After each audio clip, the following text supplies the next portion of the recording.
جلاله وعظمة سلطانه ونسلم على عبده ورسوله وحبيبه محمد كما صلى هو وملائكته عليه عدد خلقه ورضا نفسه وزينة عرشه ومداد كلمات ملء السماوات وملء الأرض ملء ما شئت من شيء بعد.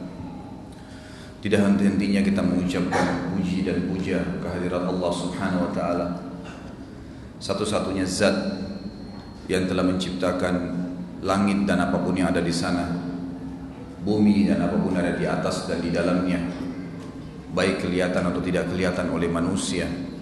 Tetap konsepnya la ilaha illallah. Tidak ada pencipta, pengurus, pengawas, pemilik, bahkan pemusnah semua yang di langit dan di bumi. Dan inilah konsep dasar kehidupan seorang muslim. Allah pencipta langit dan bumi telah menggantungkan bertambahnya nikmat seorang hamba seperti manusia dari sekian banyak makhluknya dengan mengucapkan alhamdulillah. Maka sangat wajar kita sering mengucapkan kalimat ini. Juga kita panjatkan salawat dan taslim kepada Nabi Muhammad SAW sebagai bentuk kepatuhan kepada Allah Subhanahu wa taala, yang juga memberikan salam kepada beliau bersama dengan malaikatnya. Melanjutkan bahasan tentang beriman kepada hari kemudian, masih di pasal 10. Dan pada malam ini insyaallah kita masuk kepada kejadian yang dahsyat dari hari kiamat. Setelah pertemuan yang lalu kita membahas panjang lebar tanda-tanda hari kiamat, baik tanda-tanda kiamat kecil sudah sampai tuntas kita bahas, dan tanda-tanda kiamat besar juga kemarin alhamdulillah sudah selesai. Tinggal kita masuk bagaimana pada saat terjadinya kiamat itu sendiri. Yang paling pertama kita bahas adalah hadis Nabi sallallahu alaihi wasallam diriwayatkan oleh Imam Muslim nomor 2949 bagi yang pegang buku di halaman 89. Kata Nabi sallallahu alaihi wasallam, la taqumus sa'atu illa ala syirarin nas. Kiamat tidak akan terjadi kecuali pada manusia-manusia yang buruk dan jahat. Di dalam hadis Bukhari yang lain dikatakan, setelah Isa alaihissalam meninggal dunia, manusia mulai kembali lagi berbuat kerusakan. Sudah saya jelaskan, munculnya hewan yang bisa berbicara lalu menstempel, mencap setiap orang yang beriman dan juga orang yang tidak beriman, sehingga ketahuan siapa yang beriman dan tidak beriman. Kemudian sudah kita jelaskan juga terjadinya gempa di 3 wilayah sebagai peringatan bagi manusia yang kembali kepada kekufuran. Sebagian riwayat menyebutkan kembali menyembah berhala. Kemudian terjadi api yang besar keluar dari wilayah Aden, sampai akhirnya terbit matahari dari wilayah barat. Selama belum terbit matahari dari wilayah barat ini, taubat masih diterima. Tetapi subhanallah, kiamat tidak akan dirasakan oleh orang yang beriman. Yang merasakan hanya orang-orang yang buruk dan kufur saja. Makanya kata Nabi SAW, sebelum terbit matahari dari barat itu, terakhir sekali, Allah Subhanahu wa taala akan meniupkan angin. Yang angin ini akan mengelilingi seluruh muka bumi ini, dan tidak ada jiwa yang beriman terkena angin ini kecuali akan meninggal dunia. Wafat semua. Seluruh dunia, nggak ada lagi orang beriman yang hidup nanti. Pada saat itu kata Nabi SAW, Allah jadikan kiamat yang besar, dan yang menyaksikan kiamat tersebut adalah orang-orang yang kufur saja. Orang beriman tidak akan melihat itu. Inilah makna daripada sabda Nabi SAW, la taqumus sa'atu illa ala syirarin nas. Tidak akan pernah terjadi kiamat kecuali pada orang-orang yang buruk. Pada pertemuan yang lalu juga sempat saya jelaskan, pada waktu itu sebagian ulama mempertemukan antara dalil-dalil. Mereka mengatakan bahwasanya pada saat orang-orang beriman itu sudah meninggal semua, akhirnya wilayah Ka'bah pun sudah nggak ada yang kunjungin, mati semua orang beriman. Yang lula lalang di muka bumi ini cuma orang kafir saja. yang kufur kepada Allah SWT, sampai datang satu orang yang mendapat julukan Dzu Suwakatain, seseorang yang memiliki betis yang sangat kecil dari Ethiopia, dari Afrika, orang kafir. Lalu dia datang dan dia merobohkan Ka'bah, Kata Nabi SAW, demi zat yang ubun-ubunku dalam genggamannya, aku sekarang seperti sedang diperlihatkan oleh Allah bagaimana Dzu Suwakatain ini, orang yang berkulit hitam dari Afrika yang badannya kurus dan betisnya saking kecilnya sampai diberikan julukan Dzu Suwakatain, mencabut batu-batu Ka'bah satu persatu sampai habis. Sebagian ulama mempertemukan juga perilaku Dzu Suwakatain ini, kenapa dia hancurkan Ka'bah? Karena waktu itu tersebar berita kalau di bawah Ka'bah itu ada harta tersimpan. Maka dia pun berusaha untuk membongkar, dan tidak ada yang menahan dia pada saat itu karena memang tidak ada orang yang beriman lagi, sudah habis.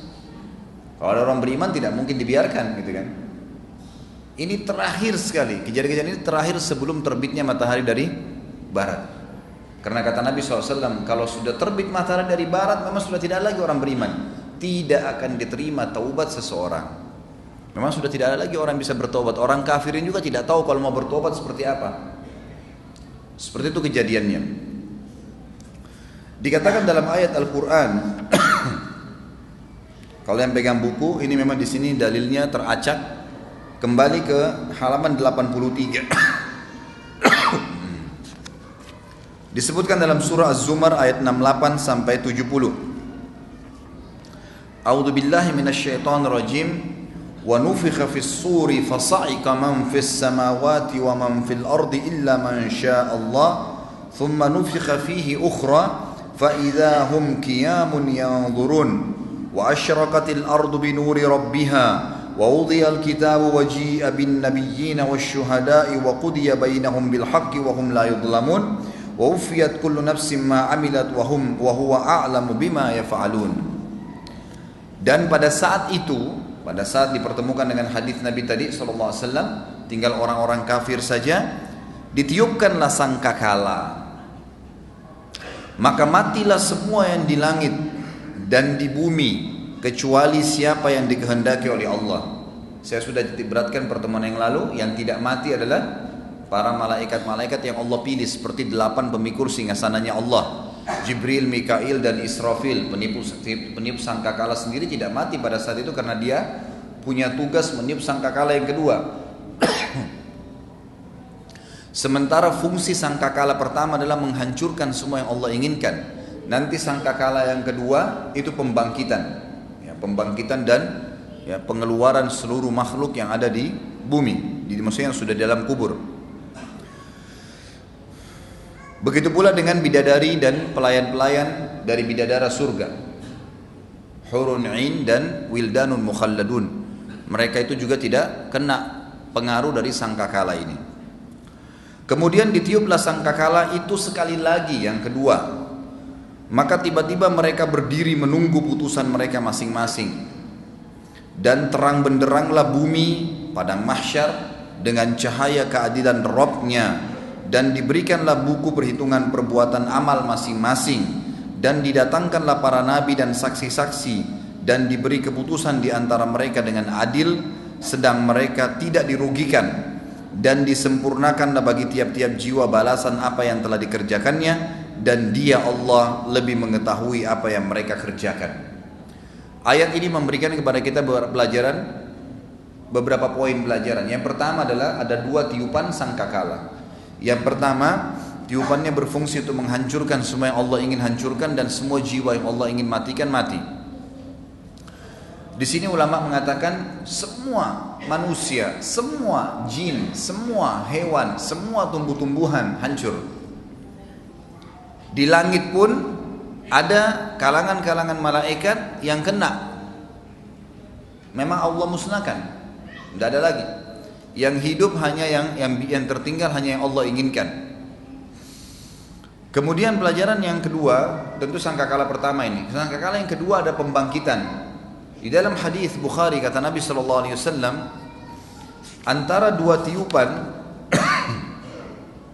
maaf riwayat Imam Muslim ya, Kalau yang punya buku kembali ke halaman 89, hadisnya yang ini. Ma bainan nafkhataini arba'un. Antara dua sangkakala ini waktunya adalah 40. Cuma seperti itu penjelasan. Ada ulama hadis yang mengatakan 40 hari, ada yang mengatakan 40 tahun. Allahu a'lam, ada yang mengatakan 40 bulan. Intinya dalam hadis ini dikatakan antara dua sangkakala ini, yang satu penghancuran, yang satu pembangkitan adalah 40. Thumma yunzilu Allahu minas sama'i ma'an fayambutuna kama yambutul bakal. Kemudian Allah turunkan hujan yang lebat dari langit, yang kemudian menimpa semua yang ada di muka bumi ini, lalu keluarlah semua yang pernah dikubur di kuburan itu, tulang-tulang tumbuh seperti tumbuhnya bakal. Bakal ini sayuran. Dalam hadis lain dikatakan termasuk hewan-hewan, karena ada riwayat yang menjelaskan bahwasanya nanti hari kiamat Allah Azza wa Jalla akan menghakimi di mahsyar itu termasuk dua domba. Kenapa mereka saling nanduk? Jadi semuanya dibangkitkan, semua dibangkitkan. Allah turunkan hujan dari langit yang membangkitkan semua makhluk yang sudah wafat. Walaysa minal insani syai'un illa yabla illa alman wahidan wa huwa ajbud dzanab. Semua di tubuh manusia umumnya akan hancur, kecuali ada satu yang akan kekal, tidak akan hancur. Itu adalah tulang ekor seseorang. Minhu yurakkabul khalqu yaumal qiyamah. Dari tulang ekor itulah semua manusia nanti akan dibangkitkan kembali pada hari kiamat. Hadis ini memberikan pelajaran kepada kita bahwasanya memang ada tiupan sangkakala, dimulai dengan itu pada hari kiamat. Ayat Al-Quran yang lain menjelaskan surah Al-Haqqah, halaman 85, 84, 85. Al-Haqqah ayat 13 sampai 34. A'udzu billahi minasyaitonir rajim. Fa idza nufikha fis suri nafkhatan wahidah. Maka ingatlah takala sangkakala ditiup sekali tiupan, tiupan yang pertama. Wa humilatil ardu wal jibalu fadukkata dakkatan wahidah. Dan pada saat itu akan diangkat bumi dan dicabut gunung-gunung, lalu dibenturkan keduanya sekali benturan, tabrakan semua. Kita bayangkan kalau ada bangunan yang jatuh, dua rumah berdekatan lalu tabrakan sama-sama hancur, seperti apa dahsyatnya. Bagaimana kalau dua buah gunung, bagaimana kalau seluruh gunung di atas bumi ini tercabut, melayang. Di bab riwayat disebutkan terbang seperti kapas, lalu ditabrakkan kembali ke bumi dengan satu benturan. Kata para ulama, dengan satu benturan itu maka akan berantakan semuanya. Fayauma idzin waqa'atil waqi'ah. Pada hari itulah, pada saat itulah terjadi kiamat. Wa insyaqqatis samaa'u fahiya yauma idzin wahiyah. Dan terbelahlah langit pada saat itu. Langit yang kita lihat utuh itu terbelah. Karena pada hari itu langit menjadi lemah. Wal malaku ala arja'iha wa yahmilu arsya rabbika fawqahum yawma idzin thamaniyah. Dan pada saat itu malaikat-malaikat yang memang memenuhi langit, mereka semua berada di penjuru-penjuru langit, kelihatan. Sekarang kita nggak bisa lihat malaikat selain ada hijab di mata kita, tidak bisa. Allah memang belum izinkan kita melihatnya, kecuali pada saat kita akan meninggal dunia, kita akan melihat, menyaksikan malaikat maut. Dan itu termasuk fitnah mati yang pertama kali disaksikan oleh manusia.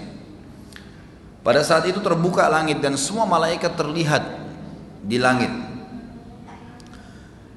Dan juga dikatakan pada hari itu 8 pemikul arsy Rabbmu yang meletakkan di atas kepala mereka juga hadir. Juga mereka hadir. Di dalam hadis Bukhari yang lain, sedikit kita tinggalkan dulu ayat ini. Dalam hadis Bukhari dijelaskan, kata Nabi SAW, kalau Allah Azza wa Jalla menginginkan sebuah kejadian di bumi, maka didengarkan perintah tersebut oleh 8 pemikul arsy-Nya Allah. Ini memang tidak ada riwayat menyebutkan tentang nama-nama malaikat ini, tapi mereka pemikul arsy-Nya Allah yang meletakkan arsy-Nya Allah di atas kepala mereka. Bagaimana? Jangan dibayangkan. Itu sudah hak kausalitasnya Allah Subhanahu wa taala, karena kita nggak bakal bisa jangkau itu. Kita bahkan tidak pernah tahu komposisi air yang kita mau minum apa isinya. Kasat matanya seperti ini. Jadi banyak hal yang memang manusia tidak jangkau untuk itu. Makanya ada namanya keimanan. Iman itu meyakini sesuatu yang tidak kelihatan dengan panca indera. Seperti rasa sakit, rasa senang, rasa sedih, rasa suka, kita bisa rasakan tapi kita nggak bisa lihat. Ya, begitulah kapasitas manusia, tidak semuanya bisa dijangkau. Intinya pada saat itu kata Nabi SAW, kalau Allah memutuskan sebuah keputusan, maka 8 malaikat pemikul arsy-Nya Allah bertasbih, sehingga tasbih tersebut didengarkan oleh malaikat yang berada di langit ke-7. Kemudian mereka semua bertasbih serentak. Lalu kemudian didengarkan tasbih mereka oleh malaikat di langit ke-6, maka mereka pun bertasbih serentak. Lalu kemudian didengar oleh malaikat kelima, langit kelima, lalu mereka pun bertasbih. Lalu didengar oleh malaikat langit ke-4, lalu mereka pun bertasbih. Begitu pula langit ketiga, mereka bertasbih. Langit kedua, mereka bertasbih. Langit pertama di atas kepala kita ini juga mereka semua malaikat bertasbih. Setelah itu, seluruh malaikat yang di 7 lapis langit ini bertanya kepada malaikat pemikul arsy yang 8. Apa yang Tuhan kita telah titahkan? Ada perintah apa? Sampai tadi kalian bertasbih. Maka berkatalah pemikul arsy-Nya Allah telah memerintahkan begini dan begitu. Apa yang akan terjadi di bumi keesokan harinya itu baru disampaikan kepada malaikat pada malam itu. Jadi kayak misalnya hari ini Allah SWT memberitakan kepada para malaikat di langit apa yang terjadi besok. Jadi malaikat-malaikat pun banyak tidak tahu, mereka menunggu setiap harinya. Mereka pun tidak mengetahui apa yang Allah Subhanahu wa taala inginkan. Dan ini sesuai dengan makna firman Allah yang lain, bahwasanya Allah Subhanahu wa taala hanya Dia sendiri yang mengetahui yang gaib di langit dan di bumi. Qul la ya'lamu ghaiba fis samawati wal ardi illa Allah. Tidak ada yang tahu yang gaib di langit dan bumi kecuali Allah Subhanahu wa taala. Lalu kemudian diberitakanlah semua yang terjadi keesokan harinya. Pada saat Nabi SAW menyampaikan hadis ini jemaah sekalian, ternyata ada meteor yang sedang jatuh, yang sering kita lihat meteor jatuh. Biasanya di Indonesia ini banyak khurafat kita. Ada yang buka dompetnya alasannya bisa dapat duit, ada yang mengatakan mudah jodohnya, ada yang mengatakan ini beragam macam khurafat. Dengarkan hadis ini yang mulia. Kata Nabi SAW waktu lihat meteor tersebut kepada para sahabat, apa yang kalian ucapkan kalau melihat ini di masa jahiliyah dulu, waktu belum tahu Islam? Mereka bilang, kami tahunya meteor seperti ini ya Rasulullah. Kalau di zaman jahiliyah berarti pada malam itu ada orang yang nanti jadi pemimpin lahir. Atau memang malam ini telah mati seseorang yang punya kedudukan yang tinggi di muka bumi. Atau memiliki kekuatan dan seterusnya. Khurafat, keyakinan yang tidak-tidak. Kata Nabi SAW, ketahuilah meteor-meteor seperti ini yang kalian lihat bukan karena mati, lahir, sakti, ataupun diijabahnya doa seseorang. Tetapi pada saat, ya tadi disebutkan hadis Nabi SAW itu, semua malaikat mengetahui apa yang Tuhan Allah SWT titahkan keesokan pagi, keesokan yang terjadi di bumi, maka syaitan-syaitan datang. Kemudian mereka berusaha sampai menyusun ke langit pertama untuk mendengarkan apa yang akan diberitakan besok oleh Allah Subhanahu wa taala kepada para malaikatnya. Maka mereka pun diikuti dengan anak-anak panah yang penuh dengan api oleh malaikat. Dan yang kalian lihat ini adalah serpihan dari bintang yang telah digunakan malaikat untuk menghantam syaitan-syaitan tersebut. Ada syaitan yang kena maka mereka terbakar. Dan ada syaitan yang berhasil lolos, kemudian dia kembali ke bumi dan dia menyampaikan kepada kawan-kawannya dari dukun, peramal, penyamun dan seterusnya. Kemudian mereka menghiasi informasi tersebut dengan mi'atu kadzibah, dengan 100 kedustaan. Jadi makanya ada dukun-dukun yang tahu besok hujan di sana, oh nanti longsor di situ, oh nanti begini. Dari mana mereka ambil? Dari setan-setan yang mengambil informasi dari langit yang setiap harinya itu terjadi. Ada yang benar, ada yang salah, dikarang oleh mereka. Yang kebetulan berkenaan kena, gitu kan? Dari 100 semuanya yang 100. Dari 199 semuanya bohong, yang satu aja yang benar. Mereka selalu membuih karena syaitan-syaitan ini juga menipu manusia. Jadi orang-orang banyak ditipu oleh syaitan. Mereka tidak sadar masalah itu. Saya tidak bahas masalah syaitan dan sihir, tapi saya sedikit hubungkan dengan bagaimana 8 pemikul arsy-Nya Allah Subhanahu wa taala. Lalu Allah menyambung di ayat 18-nya, tadi sudah ayat 17 ya. Yauma idzin tu'raduna la takhfa minkum khafiyah. Pada hari itu tidak ada sesuatu pun yang tersembunyi bagi Allah Tuhan kalian. Fa amma man utiya kitabahu biyaminihi fayaqulu ha umqra'u kitabiyah. Adapun orang-orang yang beriman kepada kitab, menerima kitabnya dengan sebelah kanannya, dalam hadis Bukhari yang lain dikatakan buku-buku akan berterbangan seperti kapas yang banyak, lalu kemudian terbang menuju ke setiap orang di antara kalian. Kalau yang mendapat kitabnya dengan tangan kanannya, tiba-tiba terbang ke tangan kanannya, maka dia bersyukur kepada Tuhannya. Dan yang menerima dengan tangan kirinya, maka dia akan mengatakan bahwasanya saya belum menerima buku saya tidak tahu apa hisab saya. Lanjutan ayat kata Allah Subhanahu wa taala, inni dhanantu anni mulaqin hisabiyah. Orang yang menerima kitab dengan sebelah kanannya dia berkata, ambillah, coba baca kitabku ini. Fahuwa fi 'isyatir radiyah. Sesungguhnya aku yakin bahwasanya aku akan menemui hisab diriku dengan mudah karena sudah tangan kanan. Maka orang itu berada dalam kehidupan yang diridhai, dalam surga yang tinggi. Fahuwa fi 'isyatir radiyah fi jannatin 'aliyah. Di kebun-kebun yang penuh dengan lebat, dan dikatakan kutufuha daniyah. Yang kebun-kebun tersebut dipenuhi dengan buah-buahan yang dekat. Kemudian mereka berkata, para malaikat berkata, kulu washrabu hani'an bima aslaftum fil ayyamil khaliyah. Makanlah dan minumlah dengan sedap, dengan tenang, dengan senang, disebabkan amal yang telah kalian kerjakan pada hari-hari yang lalu, maksudnya di dunia. Wa amma man utiya kitabahu bishimalihi fayaqulu ya laitani lam uta kitabiyah. Adapun orang-orang yang diberikan kitab di sebelah kiri tubuhnya atau di tangan kirinya, maka dia berkata, wahai alangkah baiknya kira tidak diberikan kepadaku kitabku ini. Walam adri ma hisabiyah. Coba juga aku tidak tahu ya hisabku seperti apa. Ya laitaha kanatil qadiyah.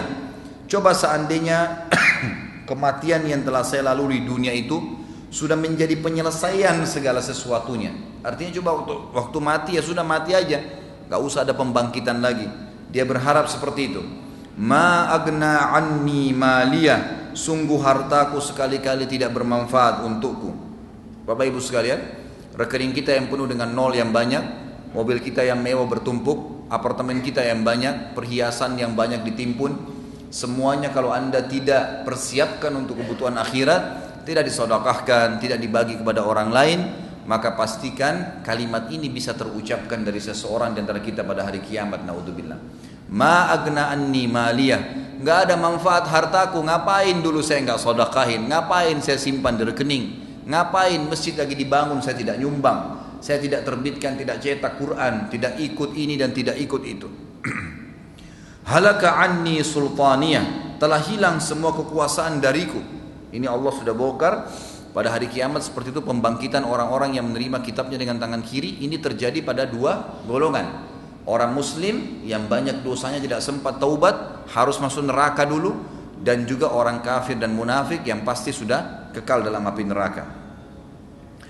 Khuduhu fagullu. Lalu Allah berfirman kepada para malaikatnya, peganglah dia dan belenggu dia, tangannya ke lehernya. Thummal jahima sallu. Kemudian masukkan dan lemparkan dia, campakkan ke dalam api neraka yang menyala-nyala. Thumma fi silsilatin dzar'uha sab'una dhira'an fasluku. Kemudian belitlah dia dengan rantai yang panjangnya 70 hasta. Innahu kana la yu'minu billahil azim. Sesungguhnya sebab itu adalah dulu dia tidak beriman kepada Allah Zat yang Maha Besar.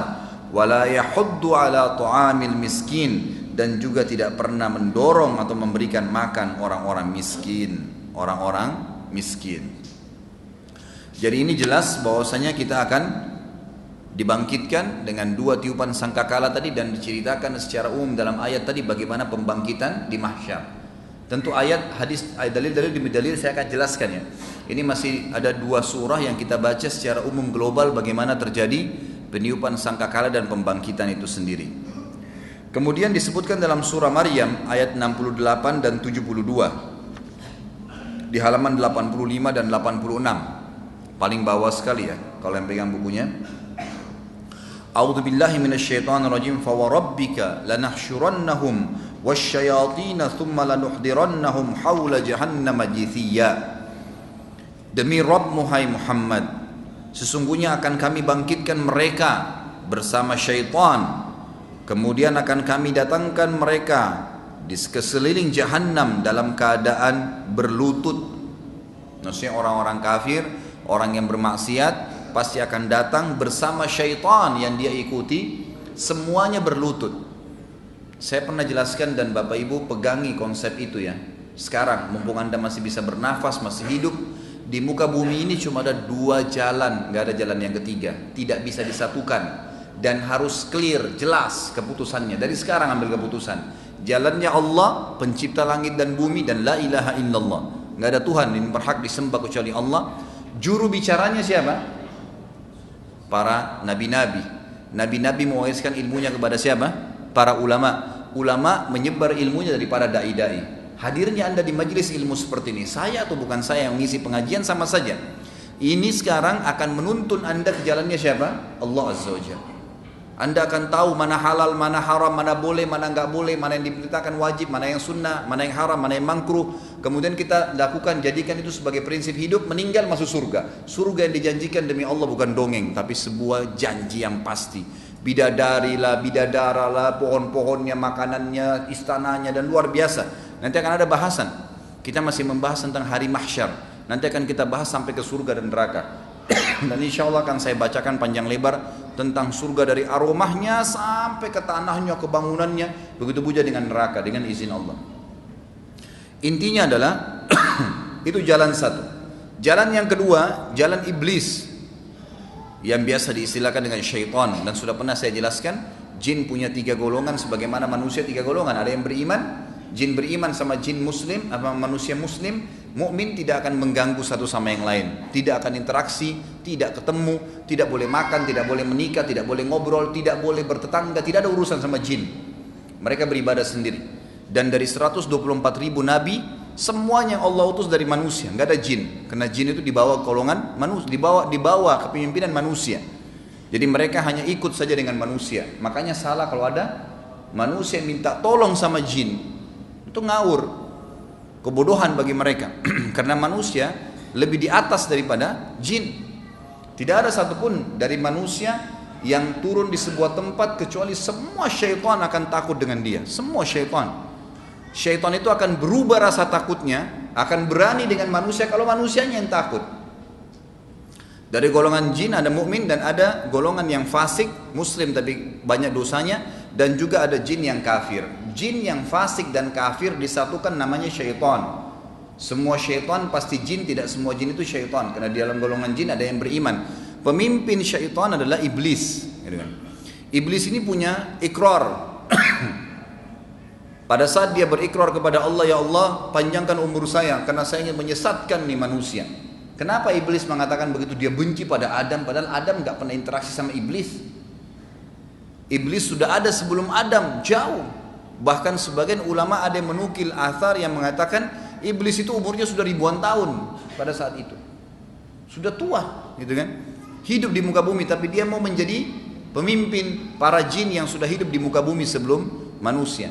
Waktu dia mendengar, waktu itu pintu langit masih terbuka, dia mendengar di langit ternyata Allah akan menciptakan khalifah, pemimpin di muka bumi akan menggantikan jin, maka dia benci Adam gara-gara itu, karena dia tadinya mau memasukkan dirinya sebagai raja jin. Kalau bukan karena takdir Allah umurnya dipanjangkan, maka mungkin sudah lama iblis dibunuh oleh para jin-jin mukmin. Syaitan-syaitan ini dipimpin oleh iblis, mau menyesatkan manusia, dan juru bicaranya mereka adalah dukun, peramal, penyamun, dan para ahli maksiat. Anda kalau ke sana pasti dibawa ke jalan syaitan, nggak mungkin tidak. Kalau bicara sama orang yang tiap malam berzina, tiap malam mabuk, tiap hari menyibukkan diri dengan hal-hal yang berdosa, maksiat kepada Allah SWT, melihat, mendengar, memegang, mencoba, mencari pendapatan, semuanya haram, maka kita berteman sama dia pasti dibawa ke jalur syaitan, karena kita akan terpengaruh. Begitu pula kalau orang ke dukun, ke peramal, semua ini akan dibawa ke jalur syaitan. Dan sudah pernah saya jelaskan teman-teman sekalian, orang yang, semoga Allah berikan hidayah, orang yang menjabat menjadi dukun, peramal, penyamun ini sebenarnya orang yang tidak menyadari hakikat dia sebagai manusia. Kalau manusia ini pemimpin di muka bumi, kita nggak perlu minta tolong sama jin, sama syaitan, nggak perlu. Kita ini kalau datang ke sebuah tempat, dibebasin sebuah tanah, pasti semua makhluknya Allah pindah, termasuk jin-jin itu sendiri, mereka pergi. Kapan jin itu datang, syaitan datang mengganggu manusia? Kalau manusia sudah keluar dari hakikatnya sebagai khalifah. Coba contohnya, para dukun dan peramal, semoga Allah kasih hidayah. Datang ke gua bersemedi, nggak makan, nggak minum 3 hari. Di gua itu tadinya dia cari tempat-tempat sunyi, tidak ada apa-apa. Yang jaga gunung, yang jaga lautan, yang turunkan hujan, yang gantikan siang malam, itu malaikat semua. Ada malaikatnya Allah di muka bumi menyebar di mana-mana. Memang mereka punya tugas itu. Tapi datangnya manusia yang tadinya khalifahnya ke gua, lalu memanggil-manggil nama syaitan. Wahai syaitan, apalah gundurwo, kuntilanak, apa saja nama dipanggil-panggil, syaitannya hari pertama nggak bakal muncul, mustahil. Antum kalau tanya dukun-dukun, dia akan bilang tidak mungkin di hari pertama sudah dengar suara. Nanti hari ketiga, nanti 1 minggu, setelah syaitan pastikan, oh manusia ini benar-benar bodoh nih, takut dengan saya nih, maka keluar suaranya, iya kamu mau apa? Barulah dia bilang, saya mau kekebalan, saya mau ini, saya mau itu, seperti itulah, gitu kan? Baru kemudian disuruh oleh syaitan sesuatu yang keluar dari akal sehatnya manusia. Saya pernah kasih contoh, orang yang datang minta tolong sama syaitan seperti orang pintar, kuliah, dia sakit kepala, kemudian lewat satu orang anak kecil SD di pinggir jalan, dipanggil sama dia, "Dek sini, kepala saya sakit, obatnya apa?" Anak SD bilang, "Minum kencing saya." Bodohnya anak kuliah ini bilang, "Baik, sini kencing kau." Dia minum sama dia. Karena disuruh oleh syaitan apa? Minum darah ayam, makan kotorannya, minum kencingnya dia. Kebodohan. Syaitan makin kerjain mereka, sebab turunnya surah jin karena itu kan. Allah menceritakan orang-orang Arab jahiliyah dulu, mereka kalau masuk di sebuah lembah, tak ada angin, tak ada apa di lembah itu, biasa makhluknya Allah semua, angin, pasir, semua ada malaikat di situ, tidak ada masalah. Tapi mereka datang ngeluarin setengah bekalnya, kemudian dibawa di lembah, tengah lembah baru mereka berkata apa? Wahai penjaga lembah. Biasanya orang bilang dewa lah, apalah, bahasa ini tidak ada sebenarnya. Jangan ganggu kami, ini setengah bekal kami kasih. Kata Allah, fazaduhum rahaqa. Maka syaitan yang ada di sekitar lembah itu makin kerjain mereka. Karena sebenarnya tadinya tidak berani syaitan itu. Beraninya kapan manusia itu? Takut. Jadi jangan dibalik fitrahnya. Allah Subhanahu wa taala memberitahukan kita dalam surah Maryam 62 8 sampai 672 ini bagaimana orang-orang yang menyembah syaitan tadi, yang jalan kedua nih, gitu kan? Yang pasti ujungnya neraka, akan didatangkan oleh Allah pada hari kiamat, dia dan syaitan-syaitannya semua dalam kondisi terbelenggu dan berlutut. Kata Allah di sini. Kemudian dikatakan, "Tsumma lananzi'anna min kulli syi'atin ayyuhum ashaddu 'alar rahmani 'itiyya." Lalu kemudian kami pasti akan tarik dari tiap-tiap golongan siapa di antara mereka yang sangat durhaka kepada Zat yang Maha Pemurah. Artinya orang yang paling kufur dikedepankan untuk dimasukkan ke neraka. Tsumma la nahnu a'lamu billadzina hum aula biha siliyya. Kemudian kami sungguh lebih mengetahui orang-orang yang seharusnya dimasukkan ke dalam neraka. Wa in minkum illa wariduha kana ala rabbika hatman maqdiya. Dan tidak ada seorang pun dari kalian melainkan pasti akan melewati neraka itu. Nanti akan saya jelaskan makna ini ya. Hal itu bagi Rabbmu adalah suatu kemestian yang ditetapkan. Thumma nunajjil ladzina taqaw wa nadhara adh-dhalimina fiha jithiya. Lalu kemudian kami selamatkan orang yang bertakwa dan membiarkan orang-orang yang zalim dalam neraka dalam keadaan berlutut dan tersiksa. Disebutkan dalam hadis Bukhari Muslim bahwasanya Allah Subhanahu wa taala nanti akan membentangkan di atas neraka Jahannam sebuah jalan yang dikenal dengan Sirat. Tetapi referensi-referensi yang mengatakan lebih tajam dari pedang, lebih tipis dari rambut, ini enggak jelas hadisnya. Yang ada dalam hadis Bukhari Muslim adalah sebuah jalanan yang dibentangkan di atas neraka dalam kondisi gelap, gulita dan licin. Di kiri kanan sirat tersebut ada malaikat yang pegang cambuk. Siapa yang beriman dibiarin lewat. Kata Nabi SAW, golongan pertama melewati sirat adalah golongan yang wajah mereka seperti bulan purnama, dan mereka jalan secepat kilat melewati sirat tersebut. Langsung tiba-tiba sudah berada di sebuah tempat namanya Qantara. Qantara ini jemaah sekalian adalah sebuah tempat lapangan luas di depan surga. Semua orang yang sudah lewat sirat, sudah hisab, berdiri di situ dulu, nunggu. Semuanya penghuni surga sudah tumpul di Qantara, baru mereka bisa masuk. Golongan kedua kata Nabi SAW adalah mereka seperti bintang-bintang yang gemerlapan di malam hari, dan mereka seperti menunggangi kuda yang cepat. Golongan ketiga seperti orang yang berlari. Golongan keempat seperti orang yang berjalan cepat. Golongan kelima seperti orang yang berjalan sambil merangkak. Dan selain mereka yang akan masuk neraka akan dicambuk oleh malaikat di kiri kanan sirat yang menjatuhkan mereka ke dalam api neraka. Tapi semua kita pasti akan melewatin neraka itu. Melewatin dalam arti kata di atasnya ya, bukan masuk ke dalamnya. Kata sebagian ulama tafsir yang dimaksud dengan ma minkum illa wariduha dalam ayat tadi ini, tidak ada seorang pun di antara kalian, di ayat 71 surah Maryam, tidak ada seorang pun di antara kalian kecuali pasti melewatinya, artinya supaya mengetahui bagaimana dahsyatnya neraka itu dan bagaimana nikmatnya pada saat mereka selamat. Ini kurang lebih gambaran tentang masalah ayat-ayat Al-Quran berhubungan dengan kejadian hari kiamat itu sendiri. Kita masuk kepada hadis Nabi SAW tentang bagaimana kondisi seseorang pada saat dibangkitkan pada hari kiamat. Lihat halaman 89, sabda Nabi SAW di dalam hadis riwayat Muslim nomor 2860. Pada saat beliau berkhutbah, beliau mengatakan, ayyuhan nas, innakum mahsyuruna ila rabbikum hufatan uratan burla, ala wa inna awwalal khalqi yuksa Ibrahimu alaihi salam, ala wa innahu sayuja'u birijalin min ummati fayu'khadu bihim dhata shimal, fa aqulu ya rabbi ashabi, fayaqulu innaka la tadri ma ahdathu ba'dak. Wahai sekalian manusia, sungguhnya kalian pasti akan dihimpunkan di padang mahsyar di hadapan Rabb kalian dalam keadaan telanjang kaki, telanjang badan dan tidak tersunat. Ketahuilah bahwa sesungguhnya orang pertama yang akan diberikan pakaian adalah Ibrahim alaihissalam, dan ketahuilah bahwa sungguhnya nanti akan didatangkan beberapa orang dari umatku pada hari kiamat, lalu mereka diseret ke kiri, tidak boleh bertemu dengan aku, maksudnya kata Nabi SAW. Maka pada saat itu aku berkata, ya Rabb, mereka adalah sahabat-sahabatku.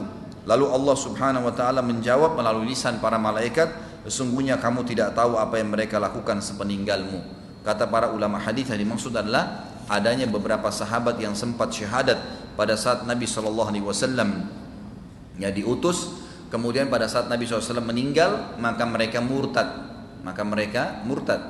Kalau anda pernah mempelajari atau pernah baca sirah nabawiyah pada saat Nabi SAW meninggal, maka seluruh jazirah Arab murtad kecuali 3 kota, Madinah, Mekah dan Taif. 3 kota ini subhanallah yang tetap dalam Islam, yang lainnya semua umumnya murtad, tinggalin agama, padahal tadinya sudah beriman, gitu kan? Lalu kemudian Abu Bakar radhiyallahu anhu mengutus pasukan yang memerangi mereka sampai akhirnya banyak yang kembali ke Islam dan banyak juga yang terbunuh dalam kekafiran. Yang paling terkenal 2 kisah kisah Musailamah Al-Kadzab yang mengaku sebagai nabi juga, dan ada Al-Aswadul Unsi. 2 ini pemimpin suku, di bawah mereka ada 100.000 orang dan semuanya mengakui keduanya sebagai nabi, murtad dari agama Islam. Tadinya mereka berislam, masuk Islam, gitu kan? Tadinya mereka masuk Islam. Jadi seperti itu kurang lebih ya gambarannya. Kemudian ada hadis Nabi SAW yang lain, kata Nabi SAW kepada Aisyah, wahai Aisyah, sesungguhnya kita akan dibangkitkan pada hari kiamat. Hadis yang saya sebutkan sekarang tidak disebutkan dalam buku ini ya. Kita akan dibangkitkan pada hari kiamat dalam kondisi telanjang kaki, telanjang badan dan tidak tersunat. Lalu kata Aisyah, ya Rasulullah, kalau begitu setiap orang akan lihat satu sama yang lain. laki-laki dan perempuan telanjang nggak pakai pakaian, pasti mereka saling lihat. Kata Nabi SAW, wahai Aisyah, pada saat itu bukan seperti yang kau bayangkan. Nggak ada lagi orang mau lihat auratnya orang lain, karena setiap orang hanya sibuk apakah dia akan ke surga atau ke neraka. Saya kasih contoh memahami hadis ini. Kalau terjadi kebakaran, ada orang lari telanjang, Bapak Ibu masih sibuk melihat auratnya? Ini kebakaran, kita bisa kebakaran, bisa mati kebakaran. Dia lari pada orang telanjang, tapi kita pun mau menyelamatkan diri. Atau musuh lagi nyerang, atau terjadi gempa, dan itu. Atau terjadi banjir yang besar, orang sudah nggak pikir syahwat lagi. Itu contoh rasional dunia ya. Di akhirat nanti lebih dahsyat daripada itu, lebih dahsyat daripada itu. Jadi Allah Subhanahu Wa Taala menjelaskan kepada kita dalam banyak sebenarnya ayat Al-Quran. Di antaranya tentang kejadian mahsyar itu ada disebutkan dalam surah Al-Hajj. Saya bukakan dulu karena dalam sini tidak ada. Surah Al-Hajj itu surah nomor 22 ya. Allah Subhanahu Wa Taala berfirman dalam surah Hajj ayat 1 pertama saya bacain. A'udzubillahi minasyaitonirrajim. Ya ayyuhan nasu taqu rabbakum. Inna zalzalatas sa'ati syai'un 'azim. Hai manusia, takutlah kalian, tunduklah kalian kepada Tuhan kalian Allah yang tidak ada Tuhan selain Dia. Sesungguhnya goncangan hari kiamat itu kejadiannya sangat besar untuk kalian. Kalian tidak mampu menampung itu. Allah sudah ingatkan ayat pertama surah Hajj. Ayat kedua Allah ceritakan lebih jauh. Yauma tarawunaha tazhalu kullu murdi'atin amma arda'at wa tada'u kullu dhati hamlin hamlaha wa taran nasa sukara wa ma hum bisukara walakinna 'adzaballahi syadid. Ingatlah pada hari ketika kamu melihat kegoncangan itu. Semua wanita yang menyusui secara otomatis akan melempar anak yang disusuinya. Dan kalau ada wanita yang sedang mengandung, maka segera dia melahirkan atau akan gugur kandungannya. Serta kamu akan lihat manusia seperti orang mabuk semuanya. Padahal mereka tidak mabuk, tetapi azabnya Allah sangat keras. Ayat ini atau dua ayat ini menjelaskan kepada kita tentang kejadian di mahsyar. Lebih jauh lagi, hadis yang lain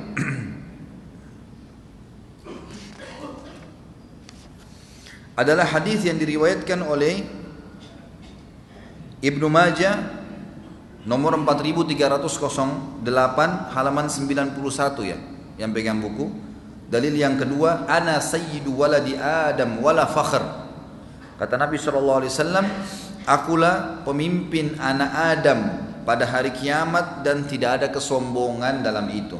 Betul-betul memang Allah kasih kepada aku, kata Nabi SAW. Wa ana awwalu man tanshaqqu anhul ardu yaumal qiyamah wala fakhr. Dan akulah termasuk orang yang paling pertama dibangkitkan dari bumi dan tidak ada kesombongan di situ. Wa ana awwalu syafi'in wa awwalu musyaffa'in wala fakhr. Dan akulah orang yang pertama akan memberikan syafaat, pertolongan, dan orang yang pertama syafaatnya dikabulkan. Perkataan ini tidak diikuti dengan kesombongan. Waliwaul hamdi biyadi yaumal qiyamah wala fakhr. Begitu pula bendera alhamd, pujian akan ada di tanganku pada hari kiamat, dan itu juga tidak diikuti dengan kesombongan. Hadis ini menjelaskan kepada kita tentang orang yang paling pertama dibangkitkan hari kiamat adalah Nabi Muhammad SAW. Dibelahkan bumi itu. Lalu kata Nabi SAW dalam hadis yang lain, di sini tidak disebutkan, saya kuatkan lagi.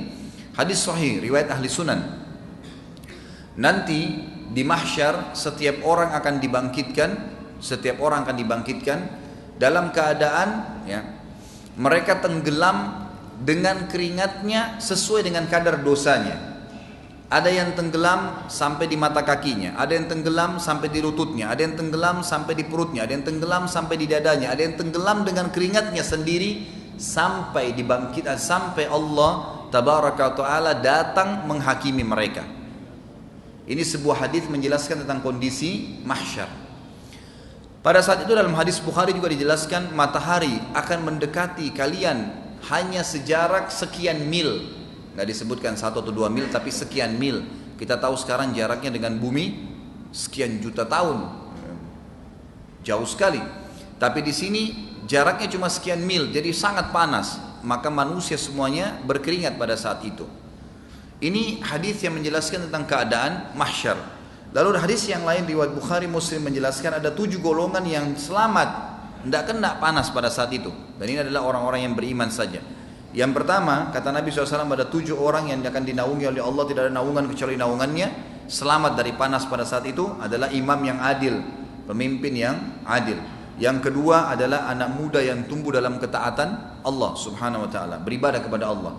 Makanya ini pentingnya mendidik anak-anak kita dalam keadaan saleh. Yang ketiga, sudah masuk waktu? Hah? Jam 7 berapa? Baik, saya sebutkan ini. Yang ketiga adalah orang yang saling mencintai karena Allah, berpisah karena Allah. Yang keempat, seorang laki-laki yang hatinya terikat dengan masjid. Yang kelima, seseorang berinfak dengan tangan kanannya sampai tangan kirinya tidak tahu. Dan yang keenam, seseorang yang dipanggil untuk berzina lalu dia meninggalkan perzinahan tersebut oleh pasangan yang kaya dan juga memiliki jabatan kecantikan atau kegagahan, tapi dia menolaknya. Dan yang ketujuh, ada yang ingat? Ya, orang yang mengingat Allah sendirian kemudian dia menangis karena Allah subhanahu wa ta'ala. Inilah golongan yang tidak akan kena panasnya mahsyar pada saat itu. Kemudian saya tutup dengan kalimat, pada saat itu kata Nabi SAW, semua manusia akan kesusahan. Mungkin mohon maaf ini saya tambah, nanti kalau azan langsung bisa iqamah, bisa langsung iqamah dan kita sholat. Pertanyaan setelah sholat isya. Kata Nabi SAW, pada saat manusia sudah jenuh di mahsyar, mereka kepanasan semua, maka mereka mendatangi Adam alaihissalam. Lalu mereka berkata, wahai Adam, engkau ayah kami, engkau manusia pertama, maka mintalah kepada Allah agar datang menghakimi kami ke surga atau ke neraka. Lalu kata Adam, saya tidak berani. Hari ini Tuhanku murka, belum pernah murka sebelumnya seperti ini. Dan aku sendiri pernah berbuat salah, memakan buah khirdi, walaupun aku sudah bertaubat kepada Allah. Nafsi, diriku sendiri. Coba pergi ke Idris, Nabi setelahnya. Wahai Idris, kaulah yang telah diberikan maqam, tempat yang tinggi oleh Allah. Kamu Nabi yang kedua dan seterusnya. Banyak kelebihan. Lalu kemudian Idris berkata, saya tidak berani, Tuhan saya murka hari ini, belum pernah murka sebelumnya seperti ini, maka selamatkan diriku sendiri.